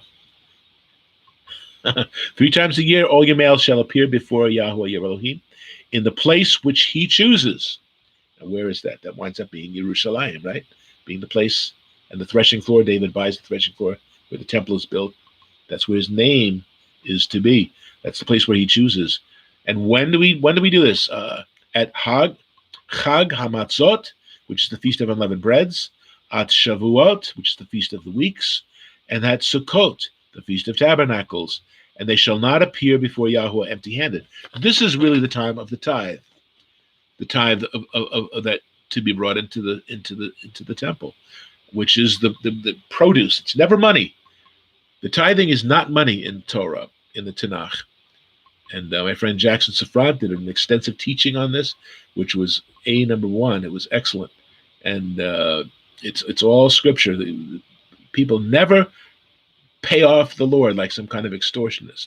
It's always the fruit of their land that they stay faithful. They're paying rent on time 3 times a year. They appear before the Eternal, not empty-handed. Okay, so also. Pesach, which is included really in the Feast of Unleavened Bread, it's a 7-day period of unleavened bread, Shavuot and Sukkot. And they are referred to, get this, as Shalosh Regalim, or the foot festivals, the 3 pilgrimages to arrive in Jerusalem at the temple where Yahweh places his name, not empty-handed, but with gifts and offerings in tow. So the feet and the anointed times are inseparable. Chalacha, the way to walk. So the regalim, when you mention the regalim, you're talking about the 3 pilgrim festivals. These 3 epic festivals that we show up and we give our offerings and we praise the Most High. And it also refers to our feet. And they're referred to as the foot festivals, making the pilgrimage. When we read in the Psalms about making pilgrimage, it's talking about that. It's our feet are headed towards his presence, are walking in the direction of where the Most High is, to make our offerings, to offer him. And as we talked about before, Lehit Palah, I believe, is the phrase, Lehit Palel, I'm sorry, is the phrase which means to pray, and it literally means to judge oneself. So when we pray, we are judging ourselves that we're appropriate to enter the courts of the Most High to be with him. Just like Esther needed to be bathed and wrapped in the righteous anointing to approach the king Ahasuerus unsummoned. But because that king loved her so much, he extended the scepter and welcomed her and heard her petition and answered her prayer and her cry, and everything was taken care of, right? So to pray, we need to judge ourselves. We just don't barge in whenever we want to do that, okay? So again, the regalim are the feet, and they're the pilgrim festivals together, united. So that's pretty cool. That's pretty cool. Exodus 29, verse 20. We see the process of the anointing of the Kohanim, of the priests for service. Okay, and in 29, and the very, very complex rituals and customs needed to be observed to the T. Remember, the Messiah says, "Not one jot or tittle will be removed from Torah until the new heavens and the new earth." Not one jot or tittle. So again, for us who are quick to say, "Oh yeah, the Old Testament law has been fulfilled, and we don't need to do anything that's in the Torah or anything," you're missing Matthew 5, which most Christians hold in high regard. That Sermon on the Mount. You know, it's there. I did not come to abolish Torah, but to give it full meaning, to fulfill it. And the word there is the same word that's used to describe the miracle of the fish. That the nets were so full that they were popping, practically breaking. So full is Torah. He gives us the fullness of Torah. Okay. Here's the instruction. So you shall kill the ram and take some of its blood, dam, and put it on the tip of the right ear of Aharon, and on the tip of the right ear of his sons, on the right thumb, the thumb of the right hand, and on the big toe of the right foot and sprinkle the blood all around the altar. And this also takes place, that's Exodus 29:20, Leviticus 8, verse 23 and 24, and Leviticus 14:14. So it sounds weird to us, I know, but here, why the ear, the hand, and the foot? The ear is to hear and understand, to comprehend is what I said earlier, to comprehend the instruction and responsibilities, the Shema, okay? The hand, to do the work required and not be hearers only, and we keep seeing about doing. The doers of the Torah are righteous. And then the foot. The walk must be clear of wandering and falling and stumbling and wandering away and going our way, okay? The way to walk, even as he walked. So not all feet walk and head in the right direction, however. And this is an important thing too. Listen carefully. Isaiah 59, verse 7. Isaiah 59, verse 7. And again, the regalim are the feet walking in the direction where the presence is, where we will give him our thanks and our gratitude. So it is an important thing. As he blesses us, he does for us. The regalim are our times to be where he is, to give him thanks and the praise and the offerings as is required. Okay, it sounds pretty basic to me. Okay, Isaiah 59:7. He says, their feet run to evil, and they haste to shed innocent blood. Their thoughts are thoughts of iniquity, of lawlessness. Wasting and destruction are in their paths. So Paul quotes this in Romans 3:15. And next I want to show you with people who do evil, Judges 1, verses 6 and 7. We see that the Canaanite king Adoni Bezek had removed the thumbs and the big toes of 70 kings and forced them to eat the scraps under his table. And as they say, what goes around comes around. For the lawless, this winds up happening to him. Okay, so again, the idea of the foot is the motion, is the movement, is the life, and you can't walk properly without your big toe. I don't suggest you try that on your own. Okay, now I'm going to the Psalms of the positive. Listen to this. Psalm 56, verse 13. Both of our brethren shared beautiful Psalms today. Beautiful Psalms today. I'm very thankful for that. 56, verse 13. For you have delivered my soul from death. Have you not kept my feet from falling, that I may walk before Elohim in the light of the living? How's that? That's a beautiful, beautiful statement. My friend Herman Quinones is doing a wonderful teaching on the Psalms. Very, very wise individual he is. And again, I may walk before Elohim in the light of the living. And how do we do that? What is the way to do that? Yochanan, John 1:4 says, in him was life, and the life was the light of men. So we walk before Elohim with Messiah, as Messiah is our head, guiding us, leading us. The light is the light of his life, being the light of men. Psalm 66, verse 8. Oh, bless our Elohim, you peoples, and bless the voice of his praise to be heard, who keeps our soul among the living and does not allow our feet to be moved. So again, this is part of that role of us being stubborn, about being rooted, not easily brushed aside. I'm going to give the devil a black eye. Yeah, okay. If we stay rooted, he cannot brush us aside. To brush them aside is like, Messiah, Yeshua I heard of, Paul I heard of, but who are you knuckleheads? And of course, these people try to cast out demons, and they wind up bleeding and naked into the night. Just because you think you're affiliated does not mean that you are completely a member. You're not. You have to pass the initiation. And Pesach represents that initiation. The beginning of the year, the 10th day, we get the lamb that's to be offered. We eat of the lamb, we eat of the matzah, and we accept the atoning work of the blood of the lamb. Okay, our feet will not be moved. We're stubborn. We're rooted. We're not going to be brushed aside that easily.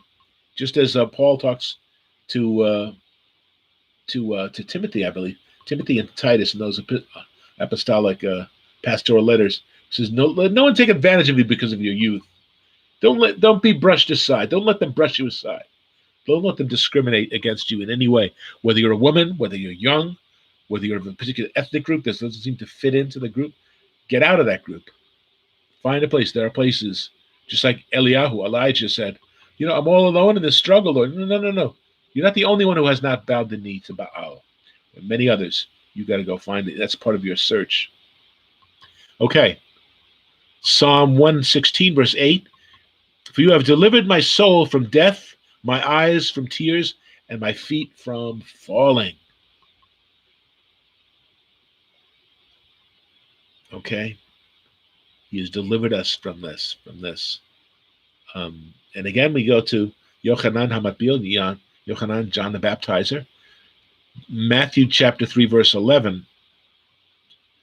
He was called to fully immerse Messiah, even as all Kohanim were mikvah at the age of 30 for service, so that all righteousness may be fulfilled. So when he says this thing, part of his reasoning is that this is what the Kohanim, he is a Kohen in the order of Melchizedek.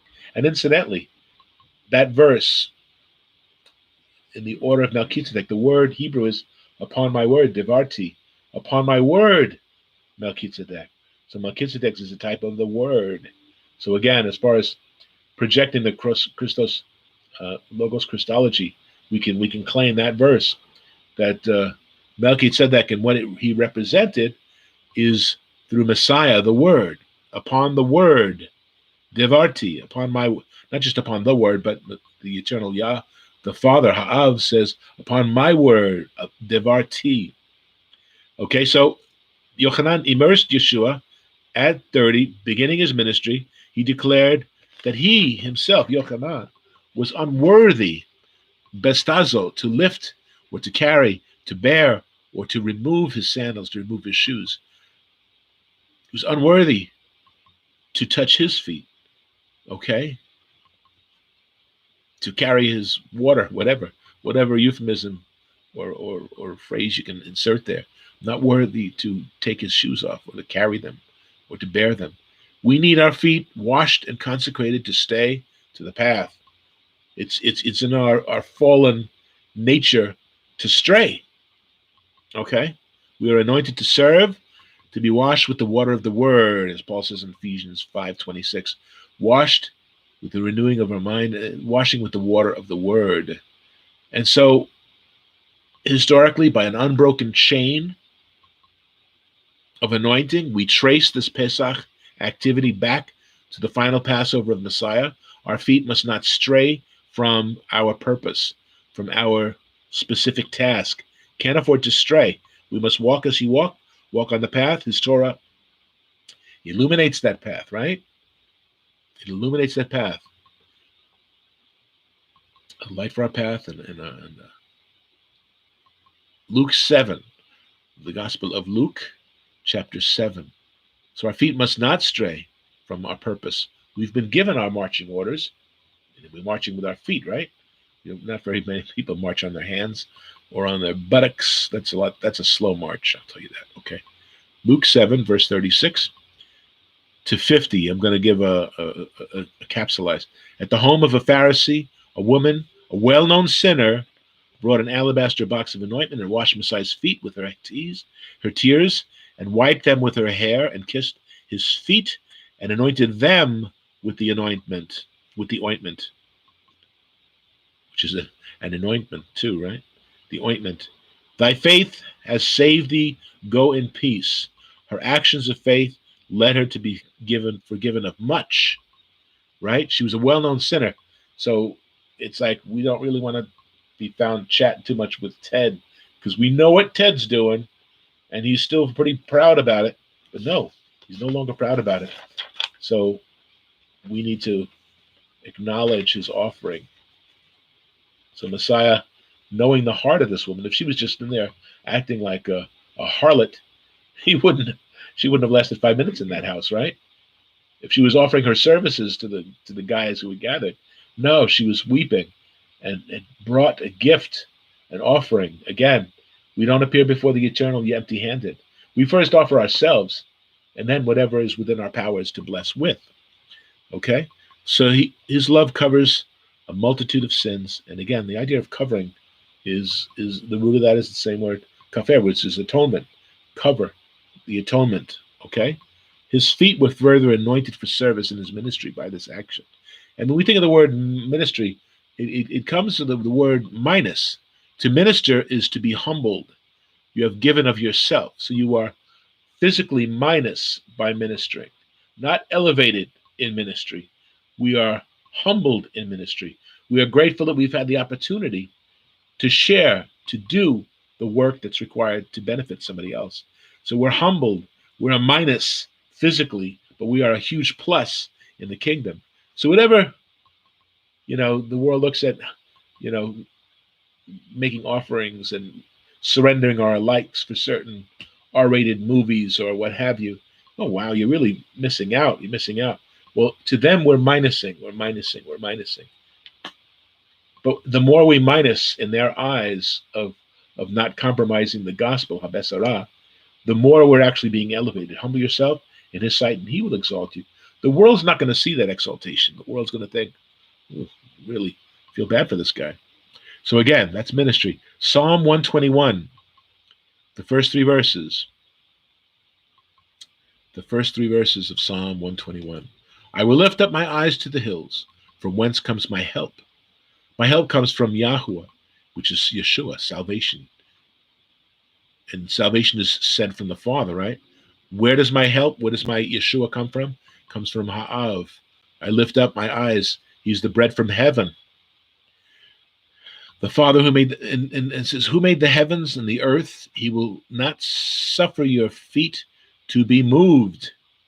Again, that godly stubbornness. We will not be moved. We will not be moved. Not going to happen. And that's not pride. That is in the act, in the moment, not boasting about what you're going to do, but as you are doing it. I'm not moving, guy. You're going to have to back away. Like that one kid. I don't want to make this a political thing. That one kid who stood his ground against this guy banging the drum, and initially everyone was hating on him because they thought that he was an arrogant little punk for standing in the face of this wonderful Native American. Turns out that he was taunting him, and he had been sent over, or he had been with a bunch of evil people who were berating them, and those kids were there in the first place because it was an anti-abortion thing, a pro-life thing. So again, he stood his ground. He said, why didn't you just move? Why didn't you just move? You showed disrespect for this guy. Didn't move, didn't budge.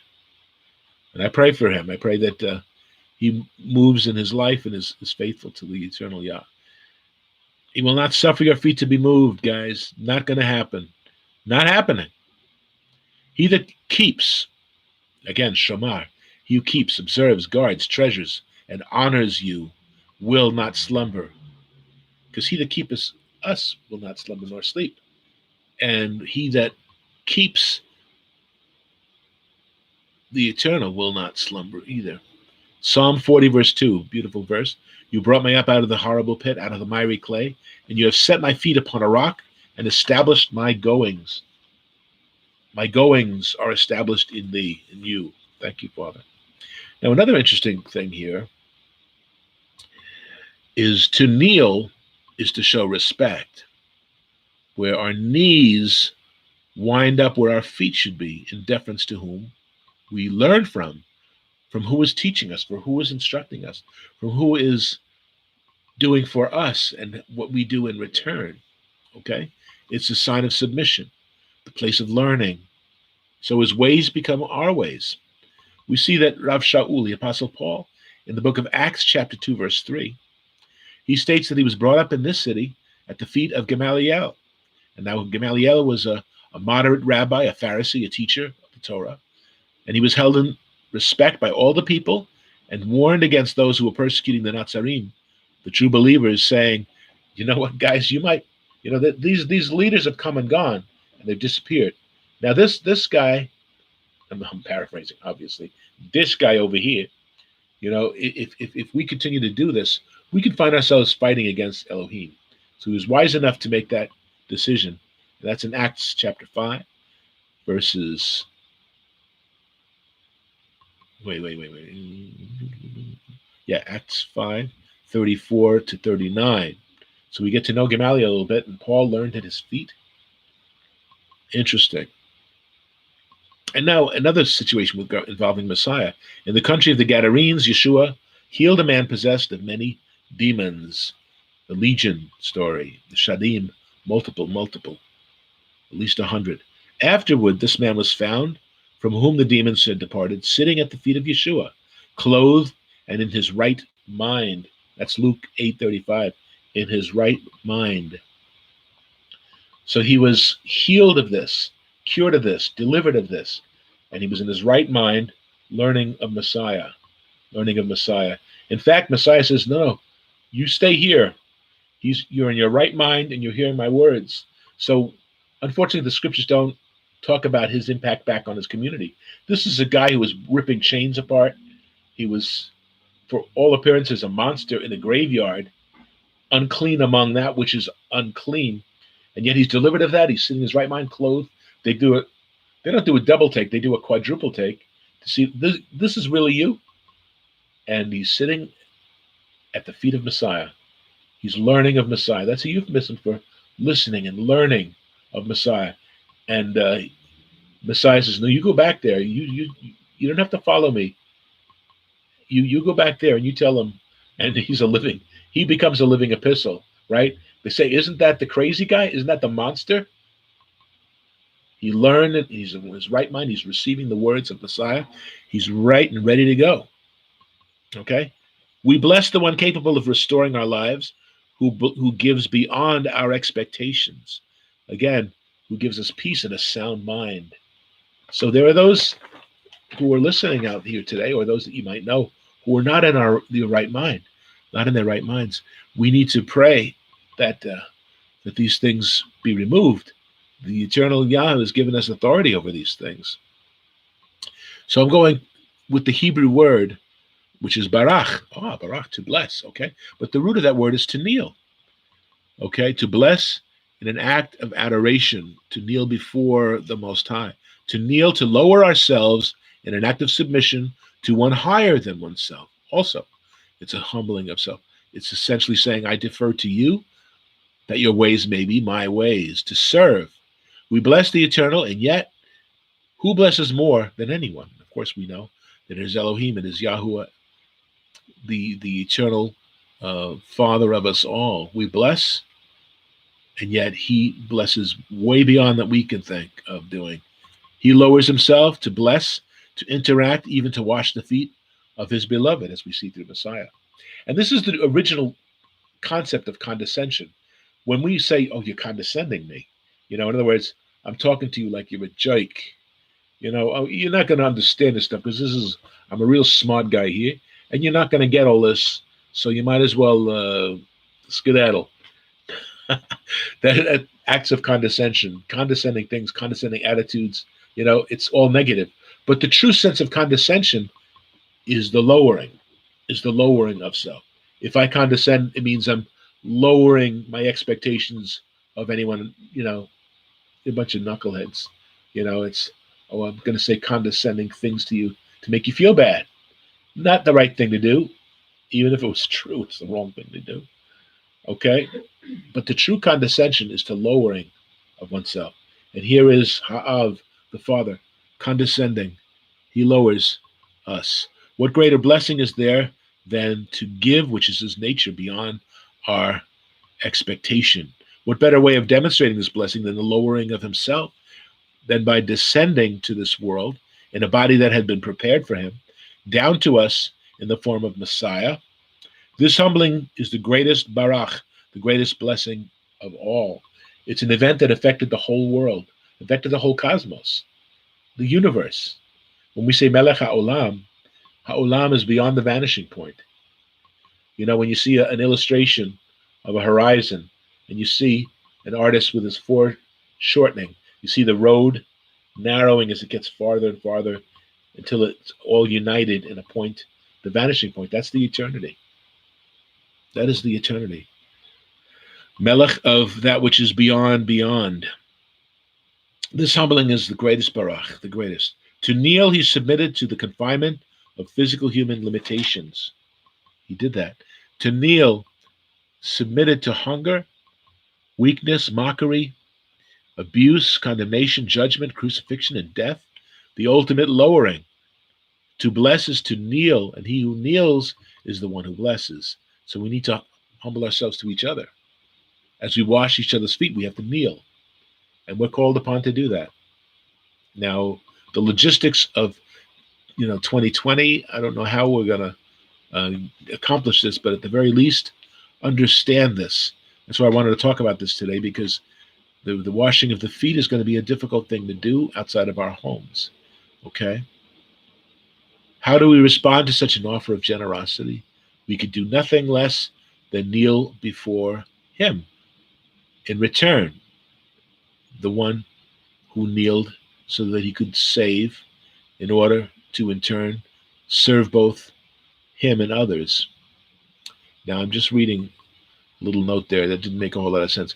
We can do nothing less than to kneel before him who kneeled to us so we could be saved, in order to in turn serve both him and others. Okay, so in the action of our kneeling, both literal and spiritually speaking, we are able to bless the eternal as well as each other, which is the goal, which is the fulfillment of Torah, serve both him and others.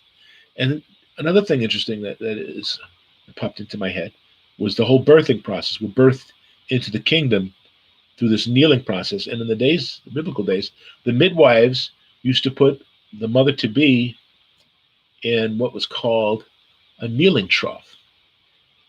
So they would be in a kneeling position, which again makes a whole lot of sense because gravity helps the process. Nowadays, with a woman in a gurney, it's like gravity's not helping here, but in a kneeling trough, gravity is helping. Gravity is creating a lesser pain in the birthing process. Okay, so again, to release the bracha, the blessing, we must lower ourselves. Again, to minister is to be minus, right? Lower ourselves so he can exalt us, and our efforts and our service for the benefit of others. The more we lower ourselves, the greater the blessing Yah releases through us. Amen? The more we puff ourselves up and exalt ourselves and talk about how wonderful we are, how expansive our ministry is, how many people, blah, blah, blah, blah, blah, blah, blah, blah, blah, counting the beans of those who have fawned and come, to learn at my feet. Humility. Messiah says, you're not going to rule like the nations do. Your way is going to be different because your way is my way, and my way is the way that you're doing. Okay? After the lowering, we must next make our stand. Okay? After the lowering, we make a stand. When the great day of his wrath is come, who shall be able to stand? Revelation 6:17. So this is where we put our feet to use again. Okay? And our balance is required. We need to be balanced. So again, we go from a kneeling position to a standing position, making our stand. Again, that we will not fall. We will not be moved. Again, that tough position of refusal to accept what the adversary wants to dish out onto our plate. Again, the subject is food. Okay? So all about food. That's going to be part of my second portion here. Ezekiel 2, verses 1 and 2. Ezekiel chapter 2, verses 1 and 2. And the eternal Yahuwah said to me, Son of man, stand on your feet, and I will speak to you. So again, obviously, Yechezekiel is on his face before the eternal, right? When the eternal says, stand up on your feet. He was standing on his feet, he wouldn't have to say that. But Ezekiel, like anyone in the presence of the Most High, needs to be on their face. And like Joshua, I'll get to him in a moment. Okay? Stand on your feet, and I will speak to you. Then the Ruach entered me when he spoke to me, and he set me on my feet, and I heard him who spoke to me. Wow. Okay? That's a whole lot right here, isn't it? Stand up, and I will speak to you. And then the Ruach enables us to stand and hear the word being spoken. And he establishes our feet, our path, our way, haderech. He does it. He just wants us to be willing to do this, and to have the desire to do it, and he will help us. How can you keep the commandments? How can you, he's given us his ruach. You think we're helpless? You really think that the eternal loving Elohim, the creator of all, would give us an instruction book that he has no doubt that we have no way of keeping?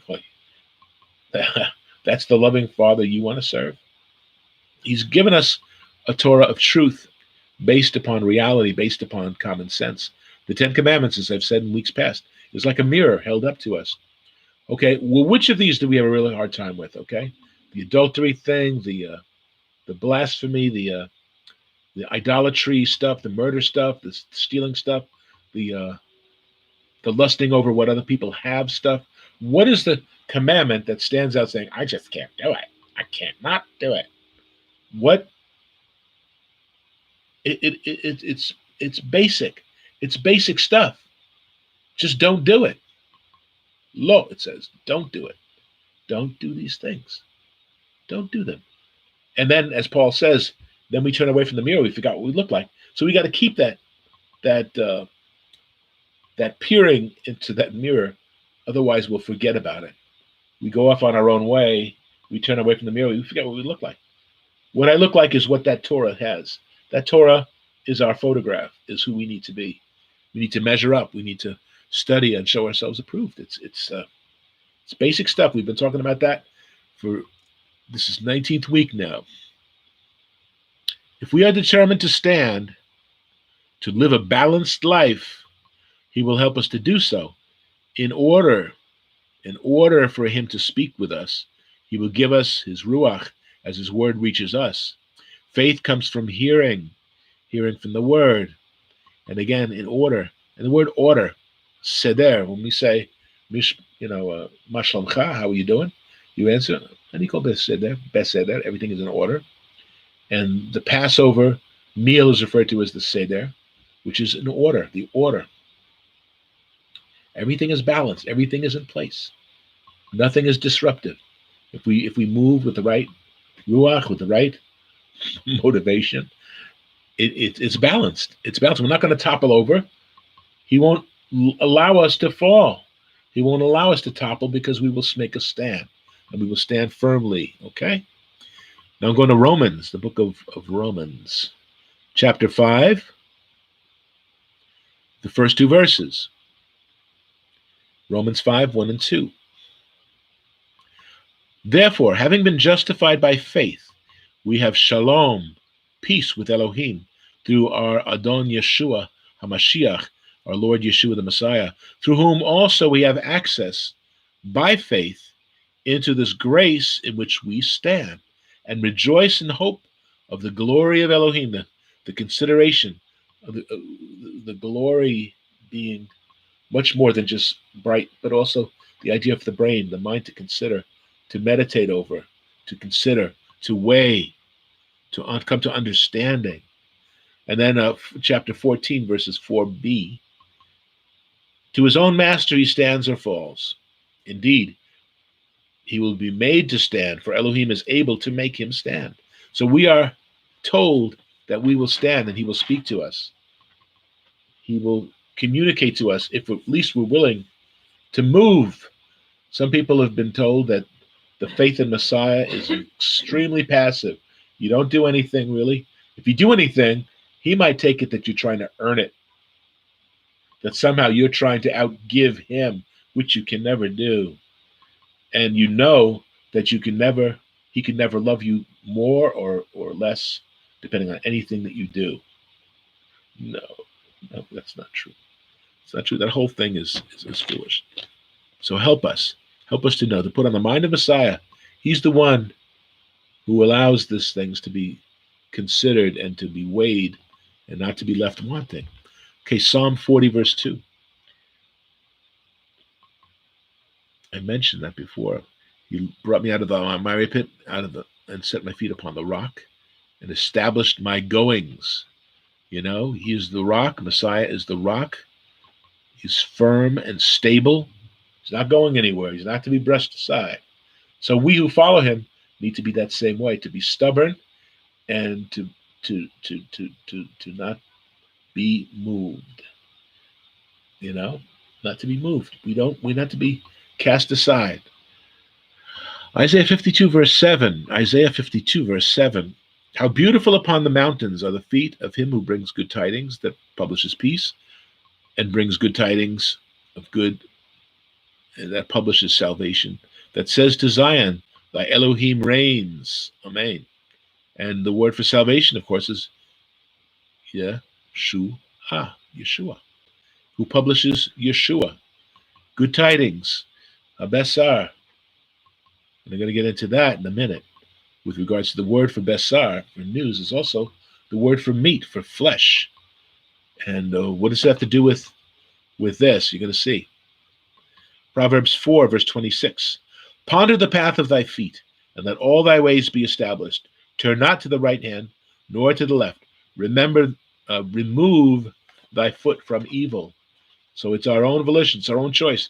Remove it or lose it. Messiah even said, it's better to enter the kingdom maimed. Cut off your hand if it offends you. Pluck out your eye if it offends you.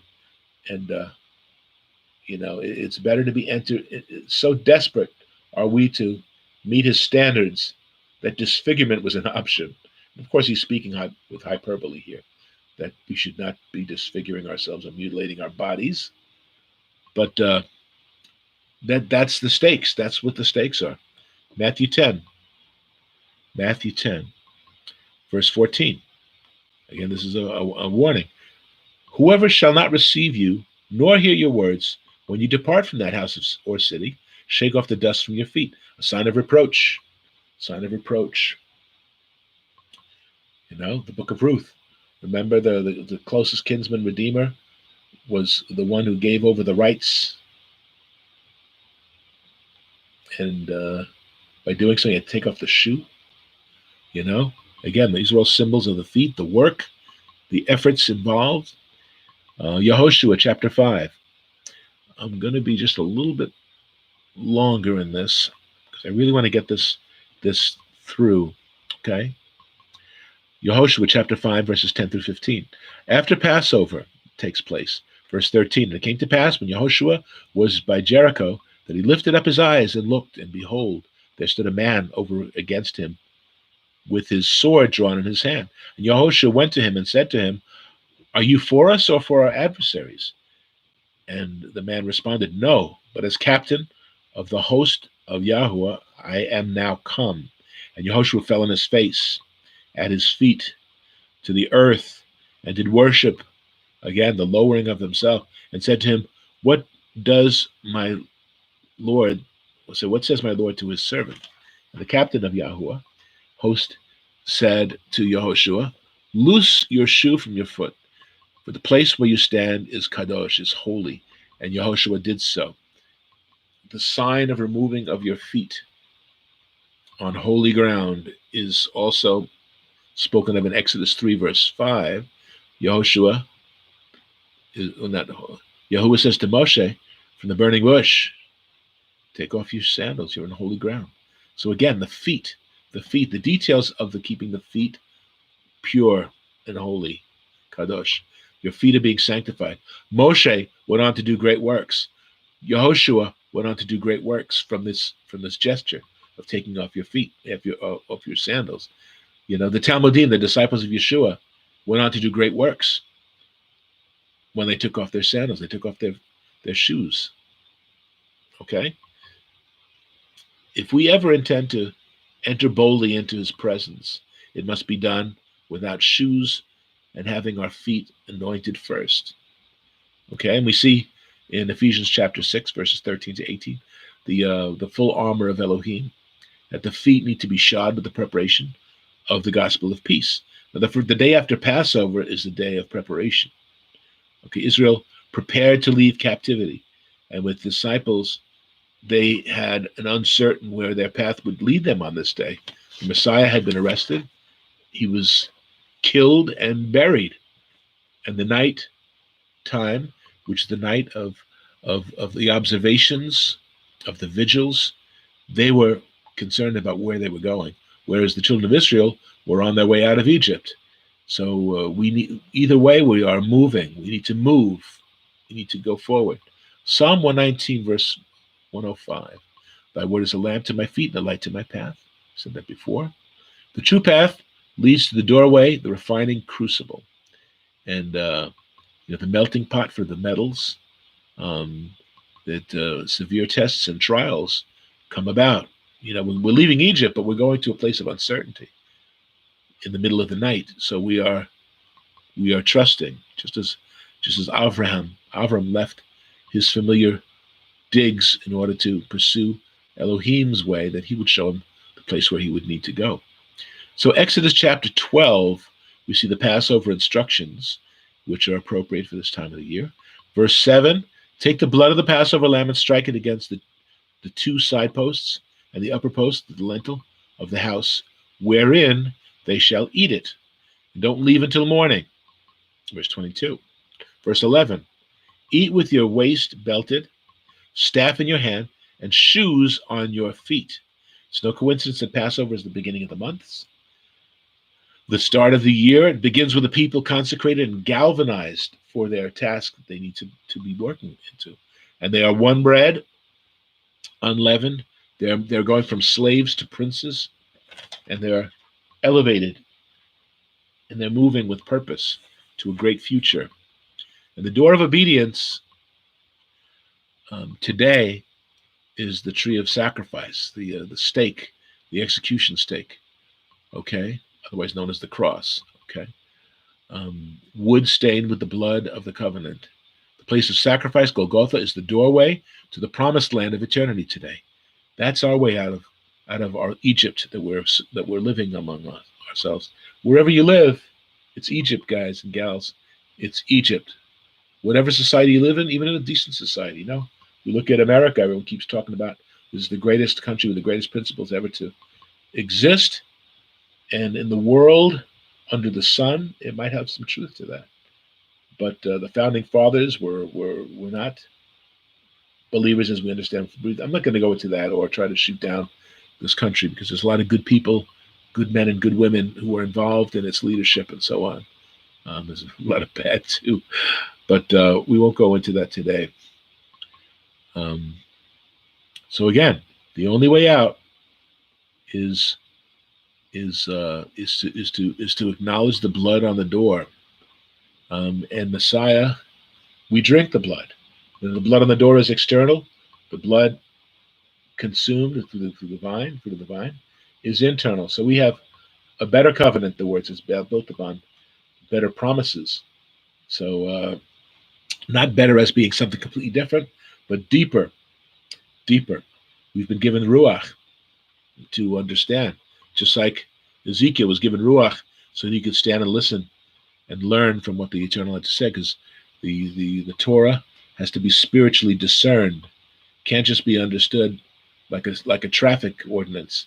It's the Torah of Elohim. The instruction of Elohim must be understood in the context of his supremacy over our lives, over our cities, our towns, and over the world, over the universe, through infinity and beyond. That's who he is. He's the boss. And yet he dwells wherever two or three gather. He's dwelling with us today. The words that I speak, this is his voice coming through as we read these words. We have to understand that. I'm going to the book of Yochanan, chapter 6, verse 53. And again, the eternal drink. Why do we need to have the Passover of the eternal Yah? Why do we need to do that? Because we need to be in that phase of our lives which are totally acceptable to him. That's why the word says, examine yourself. If you're not up for it, if you're not ready for it, don't do it. So we don't invite just anybody. We used to have these big shindig events where we would invite tons of people and have these big groups. Most of them had no idea what was going on, even with my instruction. And they went on to, well, I kept the Passover. Oh, yeah, we went to a Passover. What was that, like 4 years ago? Yeah, we went. Yeah, we had a Passover. Unchanged. If you're truly of Yahuwah, you will keep the Pesach.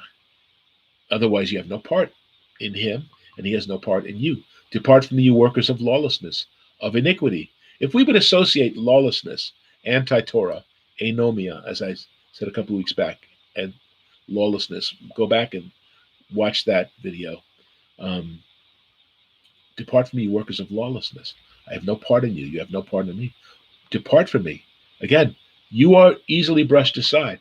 Those who are truly of Yahuwah are firm, are planted, are understanding, comprehending, and using that knowledge, using that to move forward with their lives. Not just having a spiritual experience and a relationship with the Lord. What does that mean? What does that mean if it's not grounded in the truth? Yeshua told the Father, thy word is truth. John 17:17. Thy word is truth.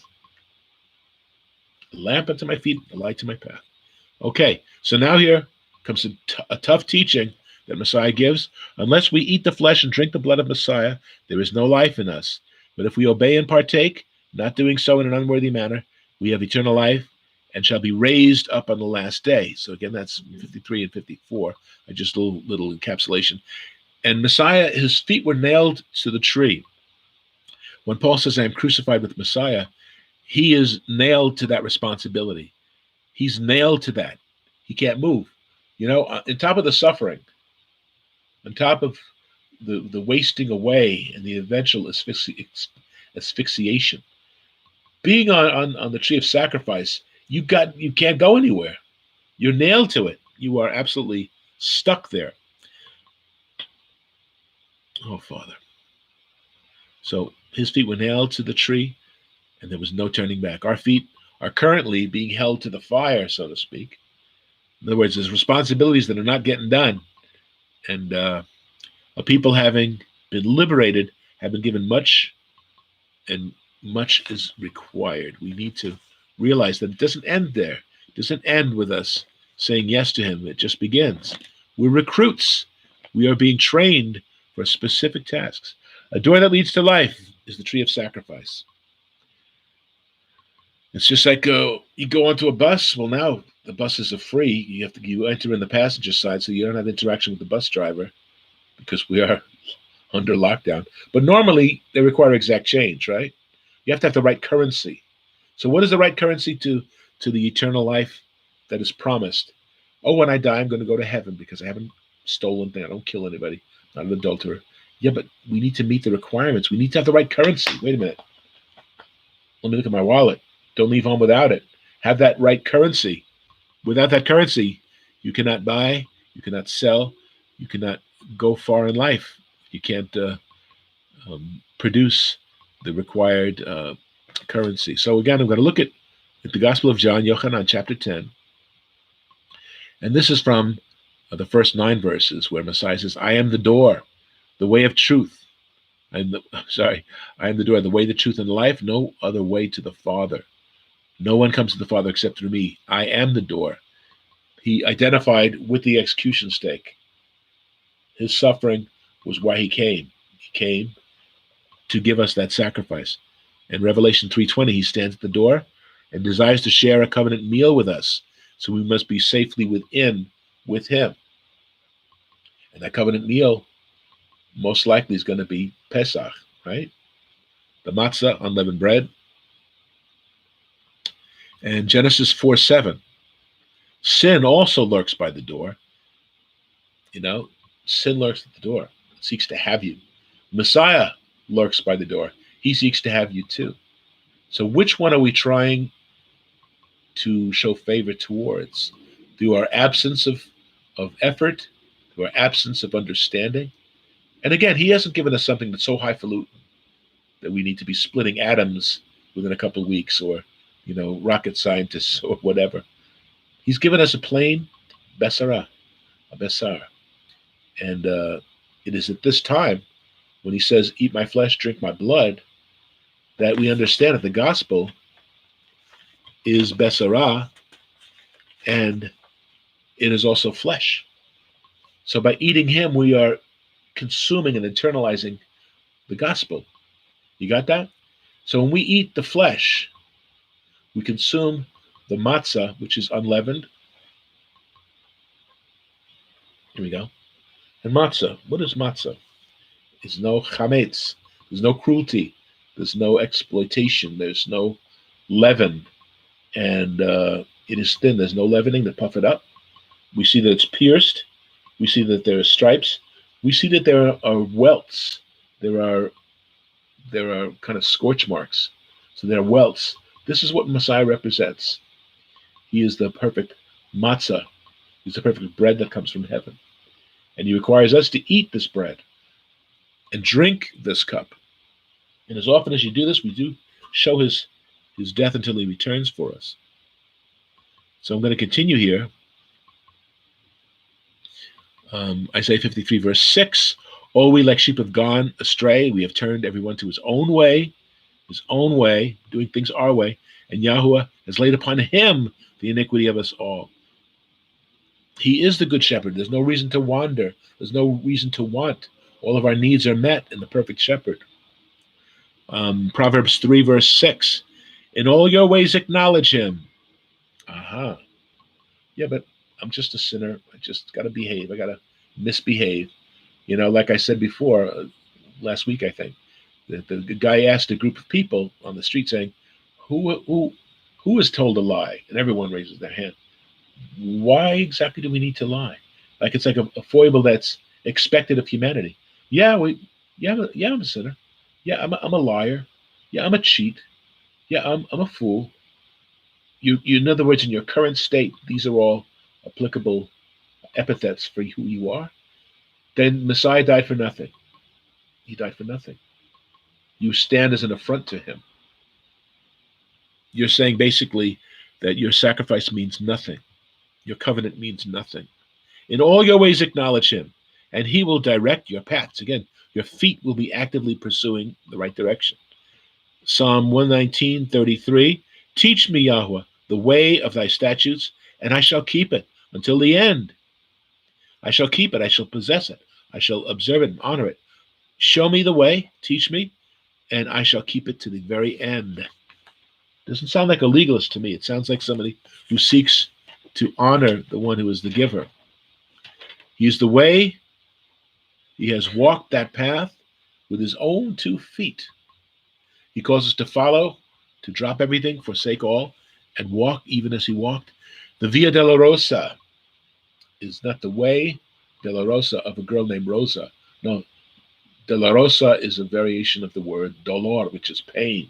The way of pain is Via Dolorosa, the way of suffering.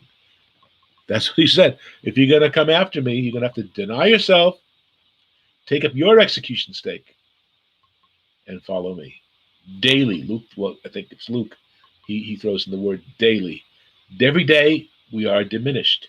By the world's standards, we are ministers. We are minus. As far as the world can see, we are in a state of minus. We're in the red, so to speak. You watch the stock market. It's either green or it's red. So if we're in the red, we're in trouble. So let us move forward with that concept of moving forward. Okay, Paul refers to those who follow Yeshua as the way, haderech. And like Shabbat, the way is holy, and he has called us to keep it holy. Shabbat, remember to keep it holy. Sabbath, he made the Sabbath holy, and he told us to keep it holy. He made it that way, and he requires us to maintain it. Just like the garden, he put us in the garden to maintain the garden, to do the work, Work up to 6 days, but the 7th day is his. We do no work. We do no foolishness, and we learn. We learn even in Acts 15, where the counsel is given. It says, "Wait, let's not put too much on the shoulders of these Gentiles. These ritual purity things they need to maintain, because after all, Moshe is preached in every town, everywhere. So every Sabbath, the Torah is being taught, and the Gentiles will learn slowly but surely. They will learn. They'll have questions, and they will learn day by day. Don't overwhelm them. Don't give them this monster book, like when when they try to pass a law, they give these 6,000 page bloated with nonsense. Anyway, he calls us to keep it holy. Acts 24. He says, Acts 24, verse 14, "By this I confess to you that according to the way, to the derech, which they call a sect, so I worship the Elohim of my fathers, believing all things which are written in the Torah and the prophets. Now, Simon Peter refers to this way, refers to the false believers who would bring the way of truth into disrepute, and he refers to Psalm 119, verse 30, where he gets that concept that this phrase did not come out of a vacuum or out of a void. Derech emunah. And I quote that very often. I say that a lot. Psalm 119, verse 30. Derech emunah. I have chosen derech emunah, the way of truth, the way of faith. Thy judgments have I laid before me. So as we walk, they are before us. They move with us. They are constantly part of who we are. I'm going to do a little thing now. Psalm 119, Psalm 119 verses 25 to 32. Now, I'm going a little long here, I realize that, but I really want to get this in because Pesach is Tuesday, and I want to make sure that we're all on board. So Psalm 119, 25, verse 32. It's an acrostic. There are 22 letters in the Hebrew alphabet. There's 8 verses for each letter. And the 4th letter is the letter Dalet. Okay? So there's 176 verses in this chapter, so it's a long chapter. But the 4th letter, as the 4th commandment, is regarding the Sabbath day, keeping it holy. The 4th day of the week, which is the day of the lights, which reveal to us the Moedim and teach us the Moedim and help us to understand them better, right?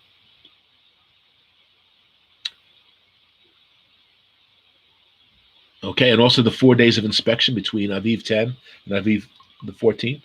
The lambs coming into Jerusalem are evaluated for 4 days. There's a lot of stuff for the 4 days. I won't even go into any more of that. So Exodus 16, verse 22 is the first mention of Shabbat. It's observed, remain indoors, and rest from your labors, refraining from actions or behavior contrary to Yahweh's plan for them. That was when the gathering of the manna, or the man, as it's really called. You gather twice as much of it on a Friday, so you don't come out looking for it on the Sabbath, because it is a day of ceasing. So Dalet is in the pictographic language and illustrative letter, is a door hanging from its hinges. It's a frame. And these key words come from the word Dalet. The word judge is Dan. The word knowledge is Daya. The word for blood is Dam. The word to weep is Dama, which pictographic language is like blood from the eye. It is the bleeding of the eye. Because when we truly weep, we're giving of ourselves, and we are suffering. And as we lose too much blood, we die. We lose too much tears, we are exhausted. The word devar is also there. Religion, which is law or decree, is dat. The way, the path, is derech. And of course, we get the word door, derech. Dalet, rather.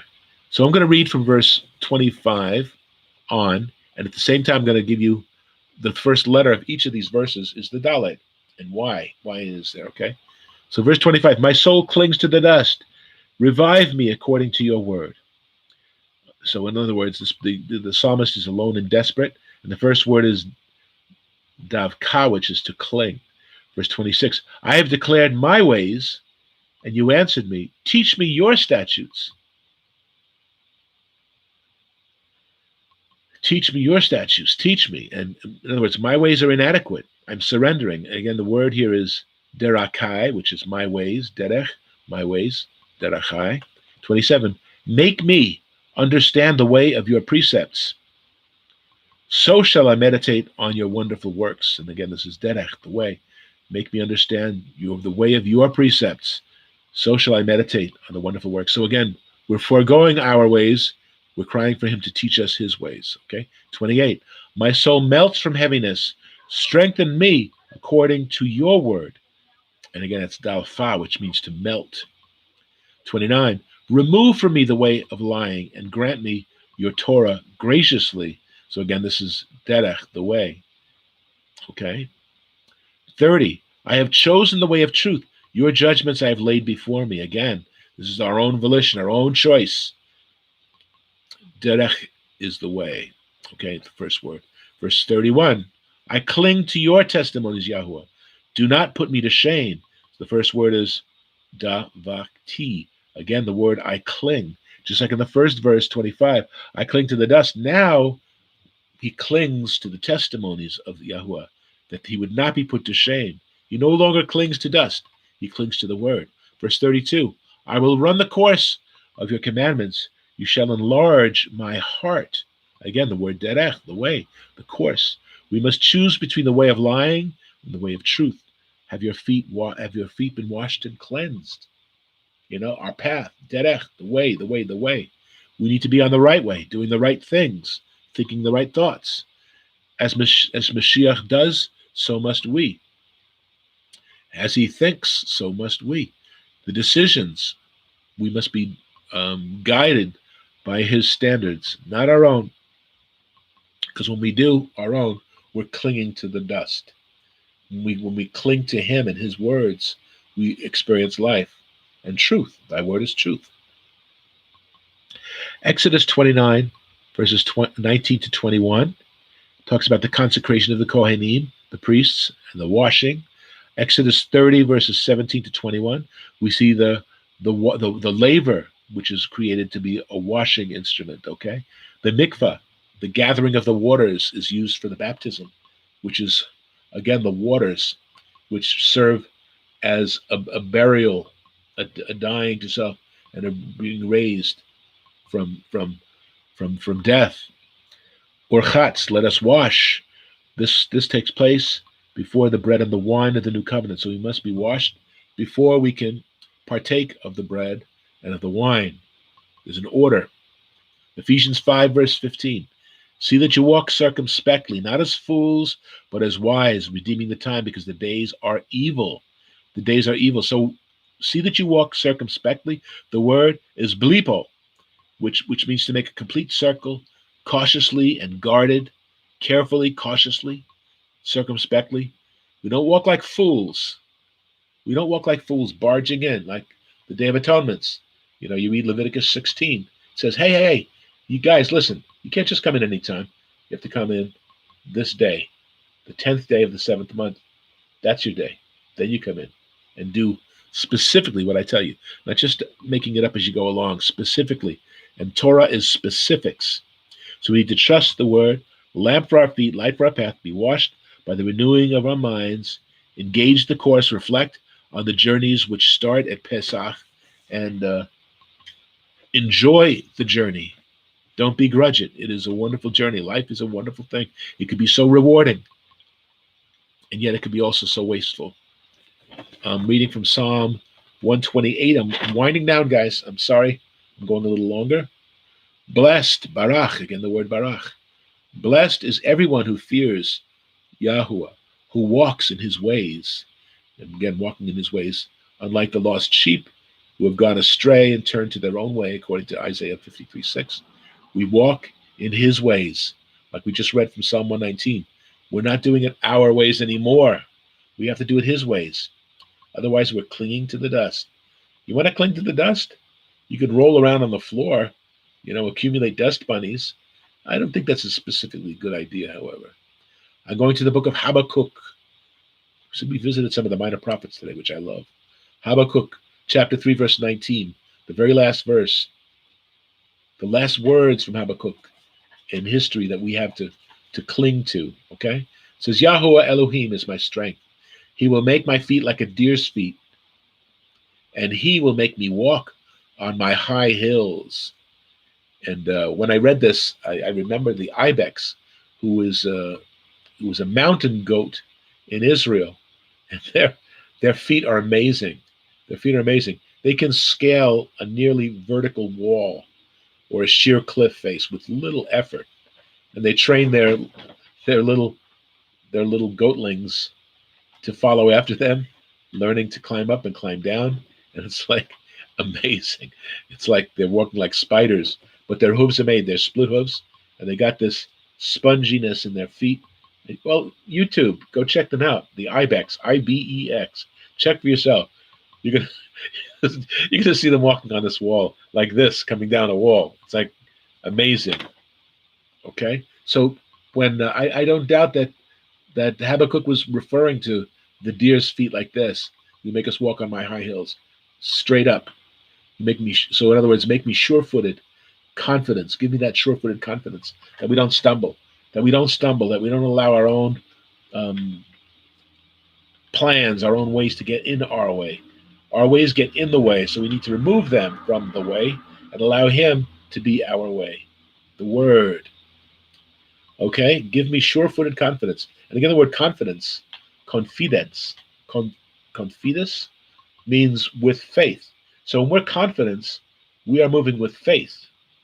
And faith is what we essentially need. That's how we get the grace, through faith, through strength, through sheer will, to say, I'm not going to listen to this world, even though we're living in the world, right? For a believer to really make that proclamation, I will no longer live like this. I will no longer think like this. I will no longer do like this. I refuse to do it, but I will accept. I'm not going to cling to the dust anymore. I'm going to be walking on these cliff tops with these beautiful ibex. It's amazing. Amazing. That's confidence when you see them walking up and down those walls. Oh man. And now let's look at Genesis 3:15. When we talk about feet, this is the ultimate foot message, not foot massage, foot message. The massage comes later. Genesis 3 verse 15 says, and I will put enmity between you and the woman, and between your seed and her seed, the serpent and the devar, the word. He shall bruise your head, and you shall bruise his heel. And then Rav Shaul, again the Apostle Paul, Romans 16 verse 20, as he's coming to conclude this book called Romans, which is really a treatise against arrogance and wickedness and foolishness. A lot of people don't look at it that way, but I'll share that one of these coming up Sabbaths too, about how similar we are to Roman society and the arrogance that Paul addresses specifically, and how we need to be addressed rather specifically too, about the way that we think of things and so on. Okay, so this is what he says with regards to Genesis 3:15.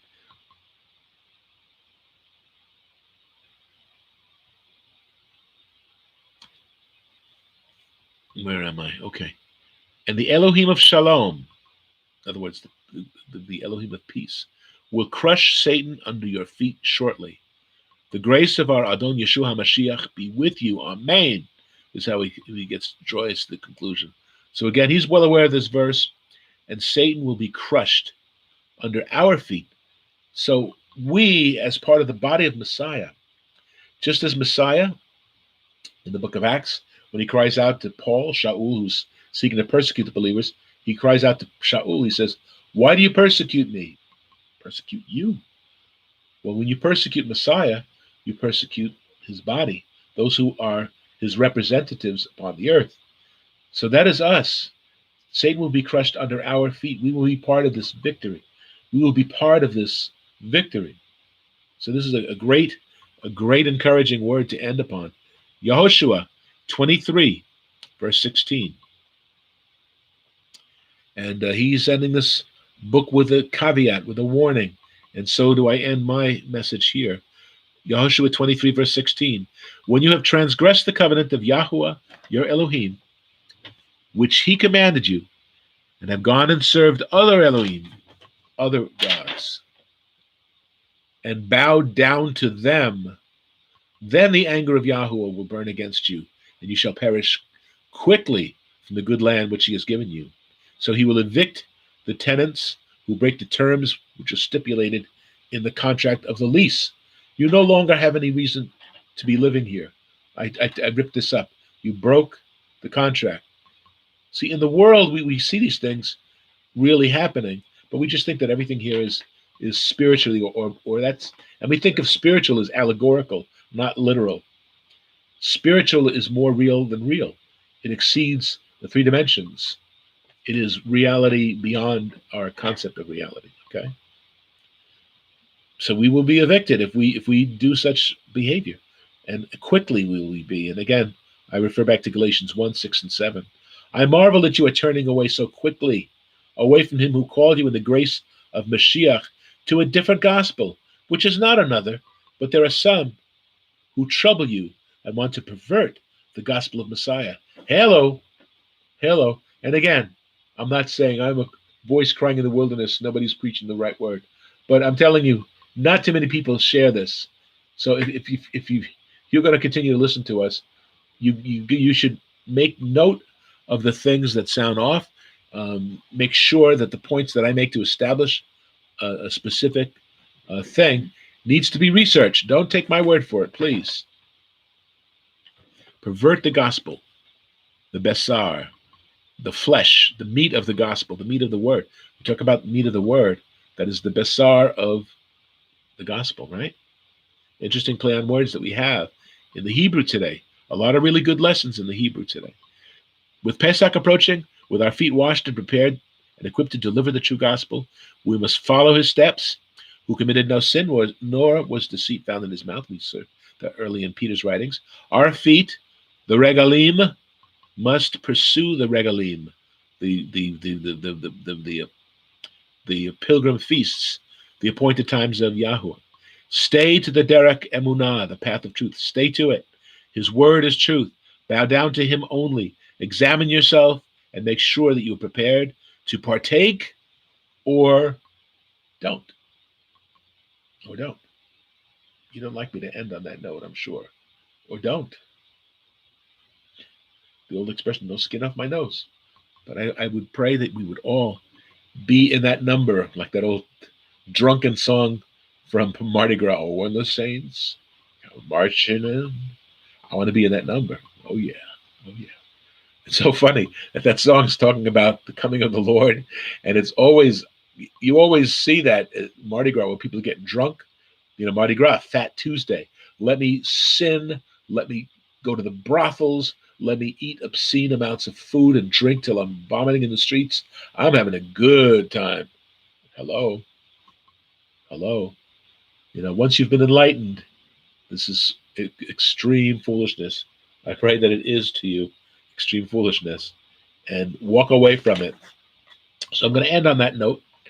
And again, I thank you for your patience. I went a little long. That was 2 hours. Sorry. And I got one short one to go. And I wanted to make sure that we get to that. And again, you can always look back and watch the second show, the second message. And again, to contact us, take a break. If you have to go take a break and you need to take a break, please do so. You want to contact us right over our shoulder here. Contact Beth Tefilah, Messianic Congregation, Inc. P.O. Box 170384. That's Post Office Box 170384. That's in Ozone Park, Ozone, Ozone Park, New York, 11417.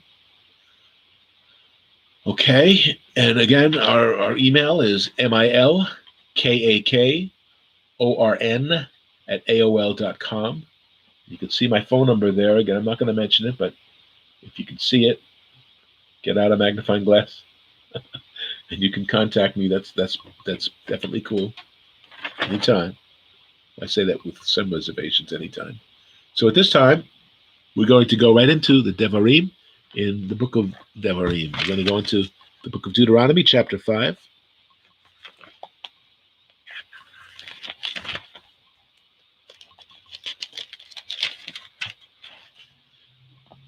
And we read the Devarim together.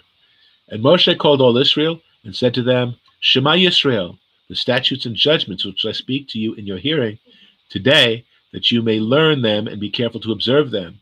The eternal Yahuwah, our Elohim, made a covenant with us at Horeb.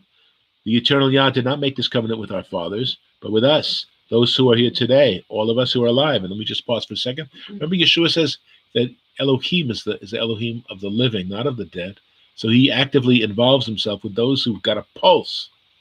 Okay, verse 4. Yahuwah talked with you face to face on the mountain from the midst of the fire. I stood between Yahuwah and you at that time to declare to you. Pause for a second. Pause for 1 second. The word of Yahuwah. For you were afraid because of the fire, and you did not go up the mountain. He said, I am Yahweh your Elohim, who brought you out of the land of Egypt, out of the house of bondage.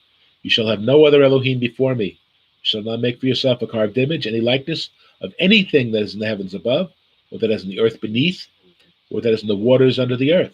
You shall not bow down to them nor serve them, for I, the eternal your Elohim, am a jealous Elohim, visiting the iniquity of the fathers upon the children, to the third and fourth generation of those who hate me, but showing mercy to thousands, to those who love me and keep my commandments. They're not mutually exclusive. To love him is to keep his commandments. 1 John chapter 5. Verse 11, you shall not take the name of Yahweh your Elohim in vain, or his vanity, for the Eternal will not hold him guiltless who takes his name in vanity. Observe the Shabbat day to keep it holy, as Yahweh your Elohim commanded you. 6 days you shall labor and do all your work, but the 7th day is the Shabbat of Yahweh your Elohim, in it you shall do no work. You nor your son, nor your daughter, nor your male servant, nor your female servant, nor your ox, nor your donkey, nor any of your cattle, nor your stranger who is within your gates, that your male servant and female servant may rest as well as you.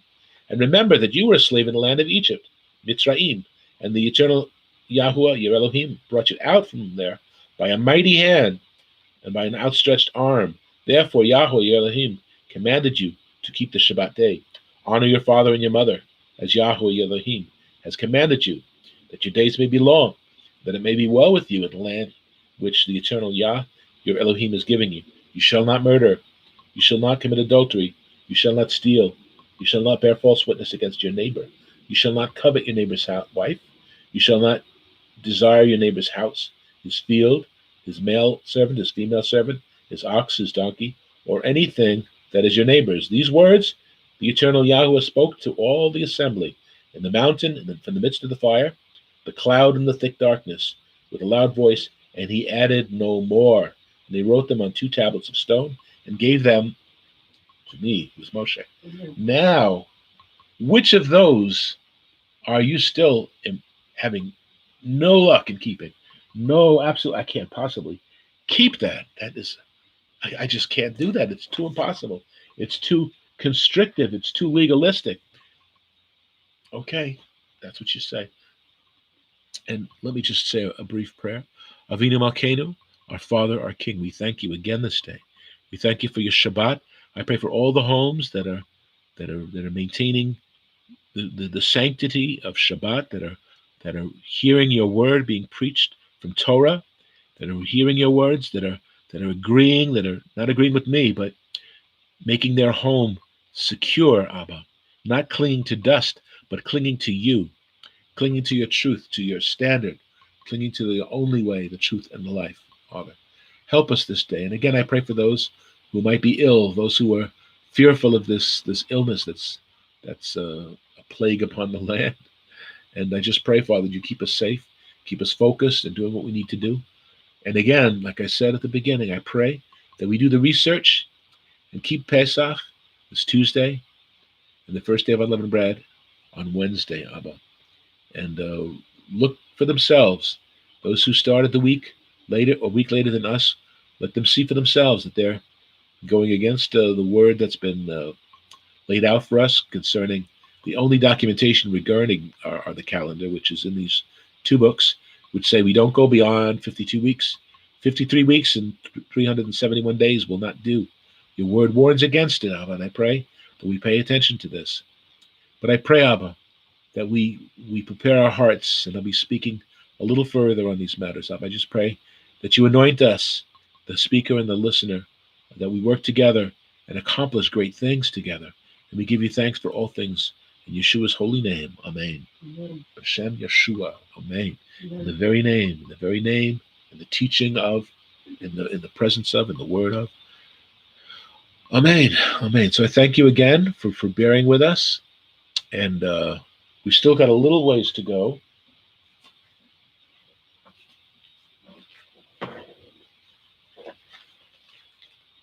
Bear with me a moment here. Again, with Pesach. And there are those who were also teaching that this was not Passover when Messiah sat down with them. And, Let me just read from Luke chapter 22, verses 14. It says, when the hour had come, Yeshua sat down, and the 12 apostles with him. Then he said to them, with fervent desire, I have desired to eat this Passover with you before I suffer. For I say to you, I will no longer eat of it until it is fulfilled in the kingdom of Elohim, Malchut Elohim. Then he took the cup and gave thanks, and he said, take this and divide it among yourselves, for I say to you, I will not drink of the fruit of the vine until the kingdom of Elohim, the Malchut Elohim, comes. And he took bread, gave thanks, and broke it, and gave it to them, saying, this is my body, which is given for you. Do this in remembrance of me. Likewise, also he took the cup after the supper, saying, this cup is the Brit Chadashah in my blood, my dam, which is shed for you. Matthew 26 adds, this is my blood of the new covenant, which is shed for many, remission of sins. But I say to you, I will not drink of this fruit of the vine from now on until the day when I drink it new with you in my Father's kingdom. And verse 30 of Luke 22, that you may eat and drink at my table in my kingdom. So he will not keep Pesach with us until he returns. But until then, we read from 1 Corinthians 11:26, as often as you eat this bread, drink this cup, you proclaim the death of Messiah until he comes back. Okay? So I'm going to stop there on this portion here. This is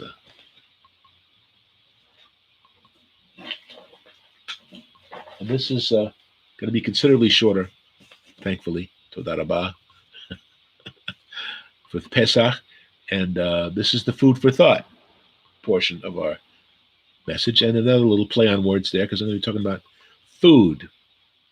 And I'm going to be talking about our pie holes, our mouths, and so on and so forth. And Pesach is to pass over. The primitive root is to hop or to skip over. It also means an exemption. And ironically, it means to limp or to dance, to be lame or to leap. It reminds me of the cripple at the gate called Beautiful. He was lame one minute and he was leaping about the next minute. So Pesach represents these things. And it is food for thought. Pesach, expansion or abundance. It also means by expansion and abundance. So again, the idea of the body of Messiah coming together on his appointed time, doing this together. When he returns, we will be able to do this, but it seems very unlikely that this is going to happen on this side of eternity. So this is the one moed that is centered around a meal. Okay. Now, of course, Hanukkah has latkes and Purim has hamantashen, but they are not official moedim recorded in the Torah, which requires our complete involvement. These are feast days that we can enjoy as well, but it's not of the moedim, the specific Sabbaths of the eternal Yahuwah. Okay. So again, it's centered around a meal where we sit and we observe, we experience, as the tradition is that we're going through these events that are described in the book of Exodus and the gospel account also. And I'll try not to get my face too close to the camera because that looks kind of gross. I'm sorry. Food for thought. The one moed. A covenant meal in which all invited participants are one extended community, one family. Mishpacha. We are to be one extended family by keeping Pesach together. Okay? We are to be echad, even as our host is one, and we are to be one with him. Like him, we should be hungry for righteousness. Remember the hunger of righteous standards, the hunger for righteousness. And here I'm going to read Leviticus 23, verses 4 through 8, which talks about Pesach, and I'll be doing that right away. These are the feasts of Yahuwah, holy convocations, Mikra Kodesh. Like I said, a Mikra is a rehearsal. It's a rehearsal. It is a practice run. It's gonna actually be there one day. Okay, we're going to actually be doing this together with Messiah. Mikra Kodesh, sacred assembly, which you shall proclaim at their appointed times. On the 14th day of the first month, at twilight, between the evenings, is the Pesach of Yahuwah. And on the 15th day of the same month is the Feast of Unleavened Breads, Chag HaMatzot, to Yahuwah. 7 days you must eat matzot. On the first day you shall have a Mikra Kodesh. You shall do no customary work. And the word for customary work is basically servile work. You should do no slave labor on it. But you shall offer an offering made by fire to Yahuwah for 7 days. The 7th day shall be a Mikra Kodesh. You shall do no customary work on it, servile work. We eat, we consume, we digest, we internalize that which enters the mouth. We eat of the bread, we drink of the cup. It enters in and symbolically does many great things. Psalm 81, verse 10. Psalm 81, verse 10. And again, this is going to be much shorter. I'm going to try to get this done by 3. Okay. I am Yahweh, your Elohim, who brought you out of the land of Egypt, Mitzrayim. Open your mouth wide, and I will fill it. Isn't that good? I brought you out of Egypt, so open your mouth, and I will fill it. So what does he fill it with? A nice pie a la mode. You see, I like talking about food, as you can tell. It's a good thing, good subject. So let's see what Deuteronomy 30, verses 11 to 14 has to say about that. For this commandment which I command you today is not too mysterious for you. It's not hidden from you, nor is it far off. It is not from heaven any longer. It's no longer restricted to the heavens, that you have to say, who will ascend into the heavens for us and bring it to us, that we may hear it and do it. Nor is it beyond the sea, that you should say, who will go over the sea for us and bring it to us, that we may hear it and do it. So again, the hearing and the doing is always hand in hand. The hearing and the storing away for a later time, not so much. Whatever we've been given to do, we need to do it. We need to do it. Don't delay. But the word is very near you, in your mouth and in your heart, that you may do it. See, hine, behold, I have set before you today life and death. Life and good, and death and evil. In that I command you today to love Yahweh your Elohim. Remember, that's the first commandment. First, love him with all our heart, soul, mind, and strength. To love our neighbor as ourselves is the second. And those two, all the Torah is suspended or hangs from. Like that door, the old image of the Dalet is a door suspended from a top, like a swinging door.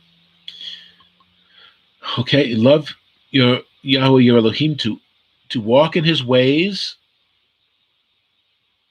and to keep his commandments, his statutes, and his judgments, that you may live and multiply. And I have set before you life and death, blessings and curses. Therefore, choose life. Now, Paul, again, comments on Tanakh and on Torah. He builds upon the statement in Romans 8, verses 8 to 10. What does it say? What does Torah say? The word is near you, in your mouth, in your heart. That is the word of faith, which we preach. That if you confess with your mouth, Mocha, and Adonai Yeshua, and believe in your heart that Elohim has raised him from the dead, you will be saved. For with the heart one believes unto righteousness, and with the mouth confession is made unto salvation, unto Yeshua. And then also in Matthew 12:34b, for out of the abundance of the heart, the mouth speaks. Again, the heart and the mouth, the heart and the mouth. It goes from the heart to the mouth, and goes into the mouth and into the heart. The Brit Chadashah, the new covenant, where his Torah is inscribed in our hearts, entering in through our mouth. The word is in our mouth. It enters into our hearts. Okay? And with the mouth, confession is made unto salvation. Luke 21, verse 15. Luke 21, verse 15. For I will give you a mouth and wisdom which your adversaries will not be able to contradict or resist. So again, I will give you a mouth and wisdom will be able to contradict. So how do we do that? Because your mouth is filled with the words, with the confession, with the truth. I will put my words in your mouth. Where is it? Up here, there. It's in your mouth. It's in your mouth. If you truly love the eternal Yah, his words are in your mouth. You bless. Again, 2 or 3 are gathered in my name, in my teaching, speaking of things that we are speaking of. He's there. We're not talking about a ball game or the virus or the this or that. No. But when we are talking of him, his words are alive to us. And he is alive in our midst.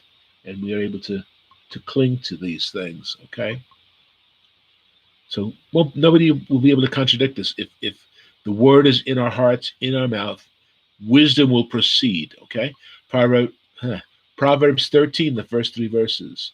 Proverbs 13, first 3 verses. A wise son heeds his father's instruction, Torah, but a scoffer does not listen to rebuke. A man, because that instruction can be a rebuke.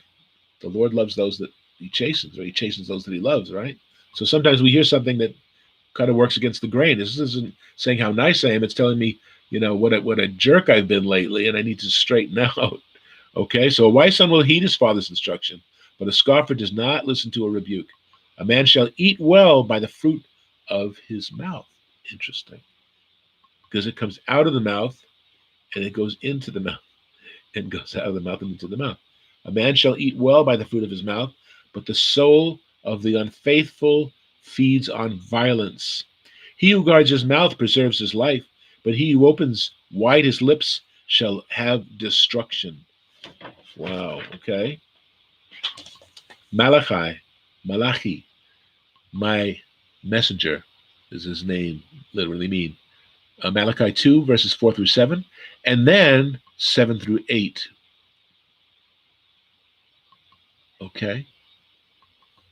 This speaks of the priesthood of Melchizedek and the deeper understanding, but he's speaking, addressing to the Kohanim, the sons of Aaron, and their responsibility and what they're up to. So I'm going to be going a bit with this, okay? Okay, so he's addressing the Kohanim, those who minister before Yahweh and serve as mediators between Yah and the people, okay? So this is an important address that the prophet is speaking to the Kohanim. Are they doing their job or what? You shall know that I have sent this commandment to you, that my covenant, my berit with Levi may continue, says Yahweh Tzvaot of hosts. My covenant was with him, one of life and peace, chai and shalom, and I gave them to them that he might fear me. So he feared me and was reverent before my name, before my authority, my teaching, my word. The Torah of truth was in his mouth. Thy word is truth. Again, Yochanan, John 17:17. And injustice was not found on his lips. He walked with me in peace and equity and turned many away from iniquity. Again, he was preaching by example, by his words, yes, but by his example. For the lips of a Kohen should keep knowledge, and people should seek Torah from his mouth. So as the Kohen, I want to hear from the Lord. I go up to the Kohen and I engage him, and he gives me the words of Yahweh. That's how I'm hearing from the eternal Yah. And people should seek Torah from his mouth, for he is the messenger, the malach of Yahweh of hosts. And again, ironically, his name is Malachi, which Yahweh would say to him that he is my messenger, my angel, literally, of the terrestrial order. An ethical standard was established above reproach by these standards, as we've seen Malachi talking. Unleavened with no hint of chametz. Chametz is leavening, is yeast. A little leaven leavens the whole batch, as we've talked about in previous weeks. So no hint of chametz that would cause us one to be puffed up and produce the unusable mixture of pride and humility, as I spoke earlier about those who are so proud in their humility. I am so humble, man. I am humble. That's capital H, by the way. I am more humble than you are, that's for sure. A mixture of demonic proportions, okay? That was the plan anyway. The reality by the time of Malachi, my messenger, Okay, Malachi chapter 1, verses 7 and 8. This is before he goes into how things were and how things should have been. But this is the reality of the circumstance that Malachi, if we wouldn't even know Malachi ever existed if they continue to behave themselves. We would, because a prophet rises in the land when they're needed for a rebuke. If they don't come along and say, hey, you guys, we've been having such a good time. The Lord's telling me that what you need to do right now. No, you see a Kohen, you see a Navi, your teeth are on edge. You're saying, oh, well, what's coming up? What's happening? Okay. He goes on to say, verses 7 and 8 of chapter 1, you Kohanim offer defiled food on my altar, but say, in what way have we defiled you? And when we defile things devoted to Elohim, we defile him by extension. How do we, and I mentioned before, why do you persecute me, the body of Messiah? So how do we defile you? By saying the table of Yahweh is contemptible. And when you offer the blind as sacrifice, is it not evil? And when you offer the lame and the sick, is it not evil? In other words, we're giving our leftovers. We're giving it something that we don't want. And that's what a lot of people do. They give him bits of their time that they're not busy doing anything else. So we could squeeze you in, Lord. I think we could squeeze you in sometime between 9:45 and 9:47, right? I don't think we're doing anything right then. No good movies on, no TV shows that we're, what do you call that when you're watching all these? Binge watching. Binge watching. We need to be binge watching our messages here. We got 19 chapters now. Got a lot of time on your hands. Hey, we're here to help you. We are here to make you happy and well-rounded. And I'm feeling pretty well-rounded here. Been sitting around a lot. When you offer up the lame and the sick, is it not evil? And listen to this. Offer it then to your governor. Would he be pleased with you? Would he accept you favorably? Says Yahuwah Tzevaot. If the world won't accept a flawed thing, what makes you think for a second that Yahuwah will? It's contemptible for us to remain unleavened and be cruel and deceptive, chametz, and behave in a manner that is contrary to our calling. Those who believe that hakamatzot. Okay, now let me just stop for a second. So basically what he's saying here is you think you can just give me your leftovers, and be kadosh, be holy. But you try that in the world. You try that with your boss. You try that with your landlord. See where that gets you. See, the world has stricter standards than the body of Messiah. My friend Michael talks about that all the time. We could do all these things properly at the right time, the right dates, all the stuff. But if our hearts are not pure before him, it's nothing. Again, brushed aside. All our preparations, all our stuff, brushed aside. If it's not based upon faith, based upon purity, it's not acceptable. So again, he's saying, you try giving that to your governor. You think he's going to take this offering, this flawed offering? You got to be kidding me. They won't take it. Why do you think that I would? Why do you think that I would find this acceptable? That's insulting to him. That's definitely insulting to him. We think he's stupid. That's terrible. Come on, people. So again, the world standard is higher than the body of Messiah, 2020, the year of our Lord. Face it, it's the truth. It's the truth. Because, we're all sinners saved by grace. We have this unmerited favor, whether we produce or not. He's going to be our pal. He's going to be our big daddy. There's no reason to fear him any longer, since that Old Testament God is no longer our God. Our Jesus is not that mean, that nasty, not that concerned. They got this false gospel. We talked about that before. There's only one gospel, but there are those that want to pervert it, who want to give us a license, licentiousness, to do wickedness, lawlessness, and foolishness, and fruitlessness. All these things are terrible, absolutely horrible. Oy. Anyway, those who believe that Hakamatzot, the Feast of Unleavened Bread, is just a case of is only concerned with our baking ingredients being limited to 7 days once a year, is foolishly naive and narrow-minded. Chametz, sin, will choke life from you and kill you deader than a carp, and like a dead carp or any other fish for that matter. It's going to stink on ice. Do you want to stink on ice? I mean, really, stinking on ice. That means it's pretty bad. It's going to stink on ice. So again, we hold up that pizza matzah. I did that already.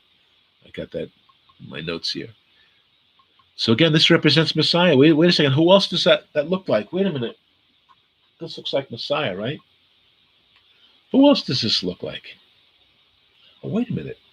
Looks a lot like George, who was offering to come over and help you with something. Looks a lot like Cynthia, who was doing her best, who was helping her mother and who was helping her family, and who has been faithful. This looks an awful lot like her too. Wow. Isn't that amazing? That who would have thought a board of matzah that you can see the light through? You can see the light right through that. Piercings and no leaven, no chametz, no wickedness, no foolishness, nothing that would sacrifice the purity of the truth. Hallelujah.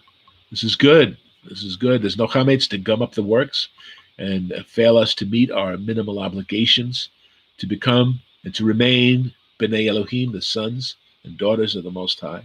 The continuous action of the seven compels us to continue to keep the feast, the Moedim, the appointed times, that we must proclaim at their right times. Let there be no chametz, no leaven among us, whether carefully hidden or presented openly in a high-handed manner. Be kadosh, because he's kadosh. That's what the word says. Be holy, he is holy. Messiah is the same yesterday, today, and forever. We got to grasp these basic words. So let's get back to the subject of food. I couldn't wait, right? It's a good subject. A topic that I'm well acquainted with. Messiah had a few words to address this. And I'm looking at Yochanan chapter 4, the Gospel of Yochanan, John, chapter 4, verses 31. In the meantime, his Talmudim urged him, saying, Rabbi, eat. But he said to them, I have food to eat which you do not know. Therefore his Talmudim said to one another, has anyone brought him anything to eat? Has anyone snuck him a little snack? How come we don't know about it? How did he who did that? Who snuck it in? Yeshua said to them, my food is to do the will of him who sent me, and to finish his work, to complete his task. And that's what Messiah was sent to do. This is a highly effective diet that yields almost immediate results. You can lose your entire body weight of chametz and leaven and be trim and fit to pursue a higher calling. It's a good diet. Matthew 5, verse 7. Matthew 5, verse 6, rather. Blessed are they which hunger and thirst after righteousness. They shall be filled. So they shall be filled. If we're truly hungering after his ways, after his truth, and we will be filled. We will be filled. He will put good things in our mouth. He will feed us proper. Like a mama bird, the little baby chicks in the nest, all they have is their mouth open. They don't care what it is that she shoves down their throat, but it's good. It's going to help them to become big baby birds, to become young birds who are eager to get on the wing and start flying. That's good. Out of the nest to engage the task. Psalm 107, 8 and 9. Oh, that men would praise Yahweh for his goodness and for his wonderful works to the children of men. For he satisfies the longing soul and fills the hungry soul with goodness. So our souls, our lives, we need to have that hunger for his righteousness. And he will meet our needs. Yochanan, John chapter 6, verse 35. John 6:35. Yeshua said to them, I am the bread of life. He that comes to me will never hunger, and he that believes on me shall never thirst. So we come to him. It's up to us to come to him. He doesn't come to everybody. He's set the standard. He's set up everything. And he says, come on to me. Come to me. You got to do at least that much. Like that movie WALL-E, remember, where humanity had gotten so bloated that they forgot how to walk. They had to stay in these little cars that were moving around because they had given up on work and exercise. The machines were doing all the work. And, we get lazy. I tell you, I can get real lazy. And because of my health situation, I got to make sure I get up and do my exercises during the week, not on Shabbat, obviously. But otherwise, you don't use it, you lose it. That includes the precarious state of salvation. If we don't use it, we lose it. It's a process. It's not just one little event. People hear the perverted gospel that you repeat after me, type of prayer, and then we believe that you've been born again. And then you go home, do the same old things. Nothing really's changed. You feel good about yourself, but that has nothing to do with building a true relationship with the creator of eternity.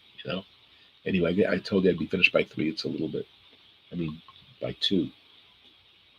I didn't want to scare you. I meant by 3 hours, but it's 1:55.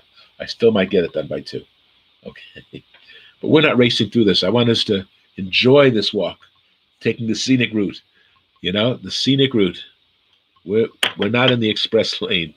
We're enjoying the scenery. I hope we're enjoying it. I'm enjoying it. But then again, as my dearly departed friend this year, Gidon Nelson said, the mind can only absorb what the tush can endure. So I don't want to exceed my welcome into your homes or into your little pocket gadgets. So I will move along. I am the bread of life. He that comes to me shall never hunger, and he that thirsts, he who believes on me shall never thirst. So there you go. John 6 verses 51 to 58. Here he goes. This is his tough, hard word.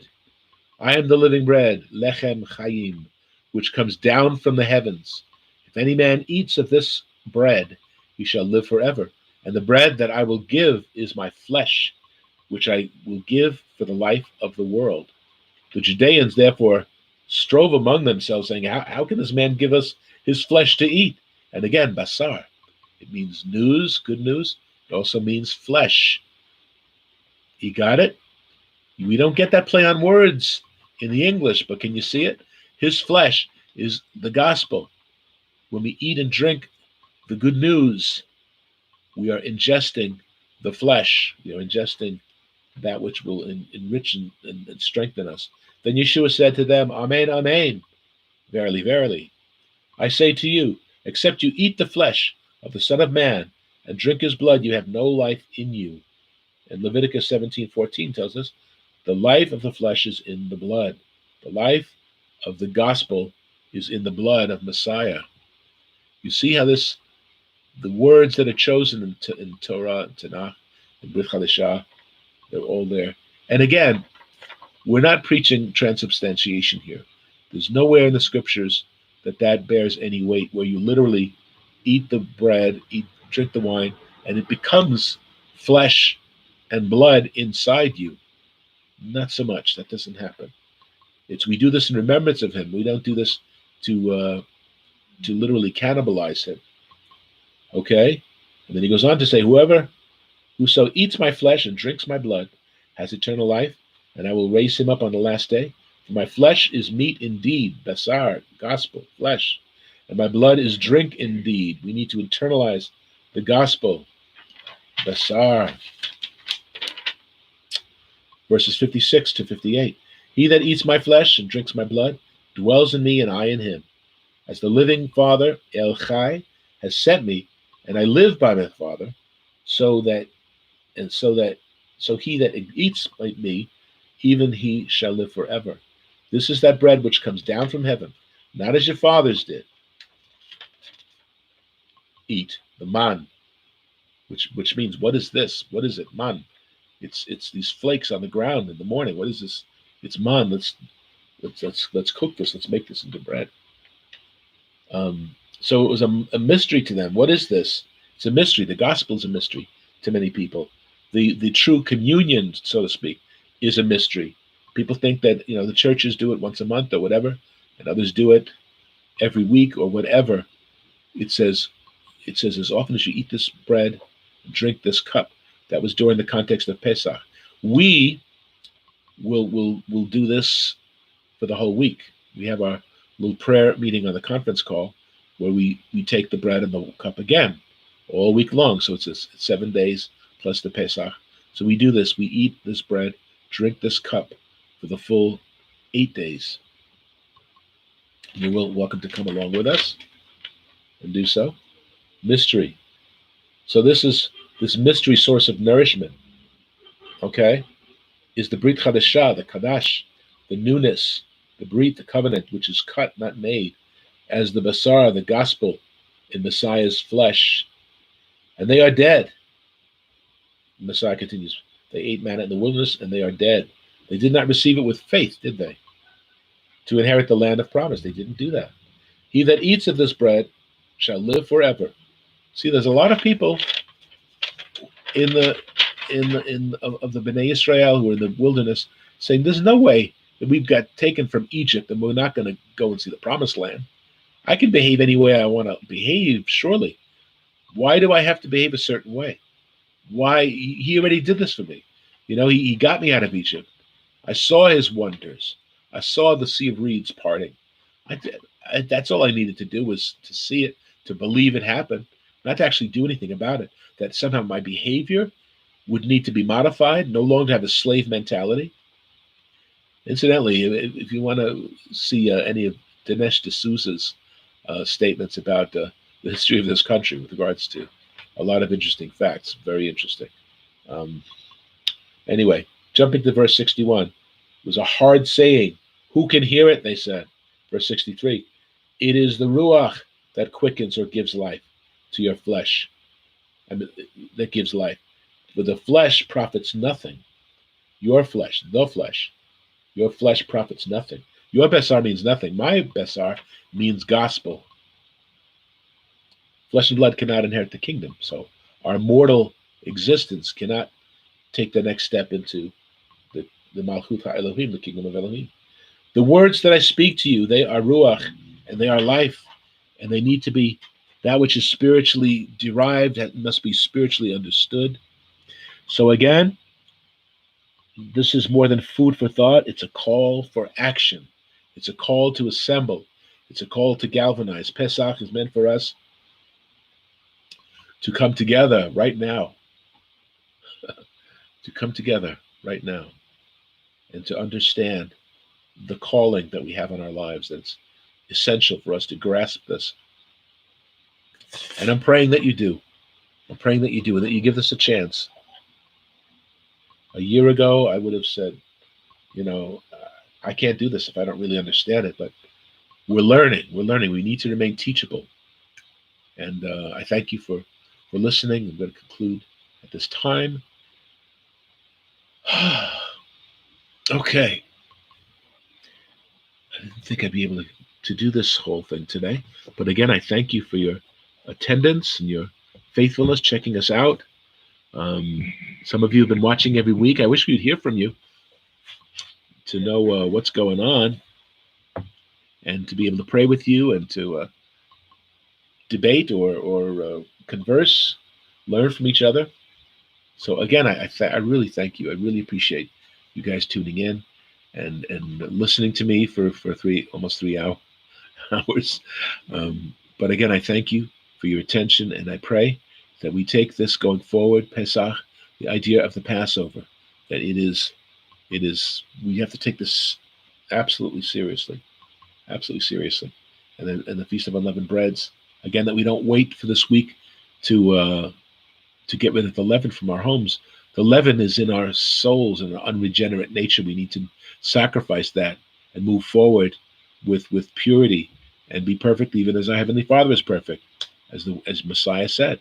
We need to walk with him and think like he does and get rid of the chametz, get rid of the leaven. It does no good for us. So, again, with that in mind, we give thanks to the eternal Yahuwah for his Torah. Okay. This is the Torah which Moshe placed before the children of Israel. It is in accord it is in accord with the eternal Yahuwah's command by the hand of Moshe. The tree of life, it is to those who take hold of it. Blessed are the ones who support it. Its ways are ways of pleasantness. All its paths are peace. Long life is in its right hand, and its left are riches and honor. The Eternal was pleased for the sake of his righteousness to render the Torah great and glorious. Amen. Amen. When the ark rested, Moshe would say, "Return, O Yahweh, to the myriads of Israel's families, Arise, O Eternal, to your resting place, you and your mighty ark. Clothe your Kohanim, your priests, with righteousness, just as we read in Malachi, how the priests should be presenting the truth to people, that they would hear the word and so be saved. But they were busy offering defiled and flawed sacrifices from corrupt lifestyles. And the point made by Malachi is, you try giving that to your teacher, your boss, your landlord, to the cop who pulls you over for something. You try these things with them. It's not going to turn out so well. So Yahweh was warning us, we need to not insult him by treating the world better than we treat him. Oh, yeah. Clothe your priests with righteousness, Father. Okay. May those who have experienced your faithful love shout for joy. Amen. For the sake of his servant David, don't delay the return of your Mashiach. I give you good instruction. Do not forsake my Torah. Amen. Amen. And we give thanks. We pray for that special blessing. May the eternal Yahweh bless you and keep you. May he make his face to shine upon you and be gracious unto you. May he lift up his countenance upon you and give you shalom, shalom. The perfect peace that surpasses our understanding, to guard our hearts and our minds in Messiah Yeshua. Amen. Amen. Amen. Yivarechach Yahuwah v'yihi shemerecha. Ya'er Yahuwah panav elecha v'chunecha. Yisa Adonai Yahuwah panav elecha v'yasem lecha shalom. Amen. Amen. Amen. And may the Lord bless you and keep you. And at this time of the year, as iron sharpenings iron, as we work together, as we forge a true path, we rediscover our true biblical roots. The house of Yisrael is not just the Jewish people or the tribe of Judah. There is 9 tribes that have been sifted through the nations. And we're going to be shocked when Messiah returns, when we see the faces of Israel, when we see who Israel is. It's going to be amazing. Amazing day. I certainly look forward to these times of refreshing, the true refreshing, when the new takes over from the old. Amen.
Amen.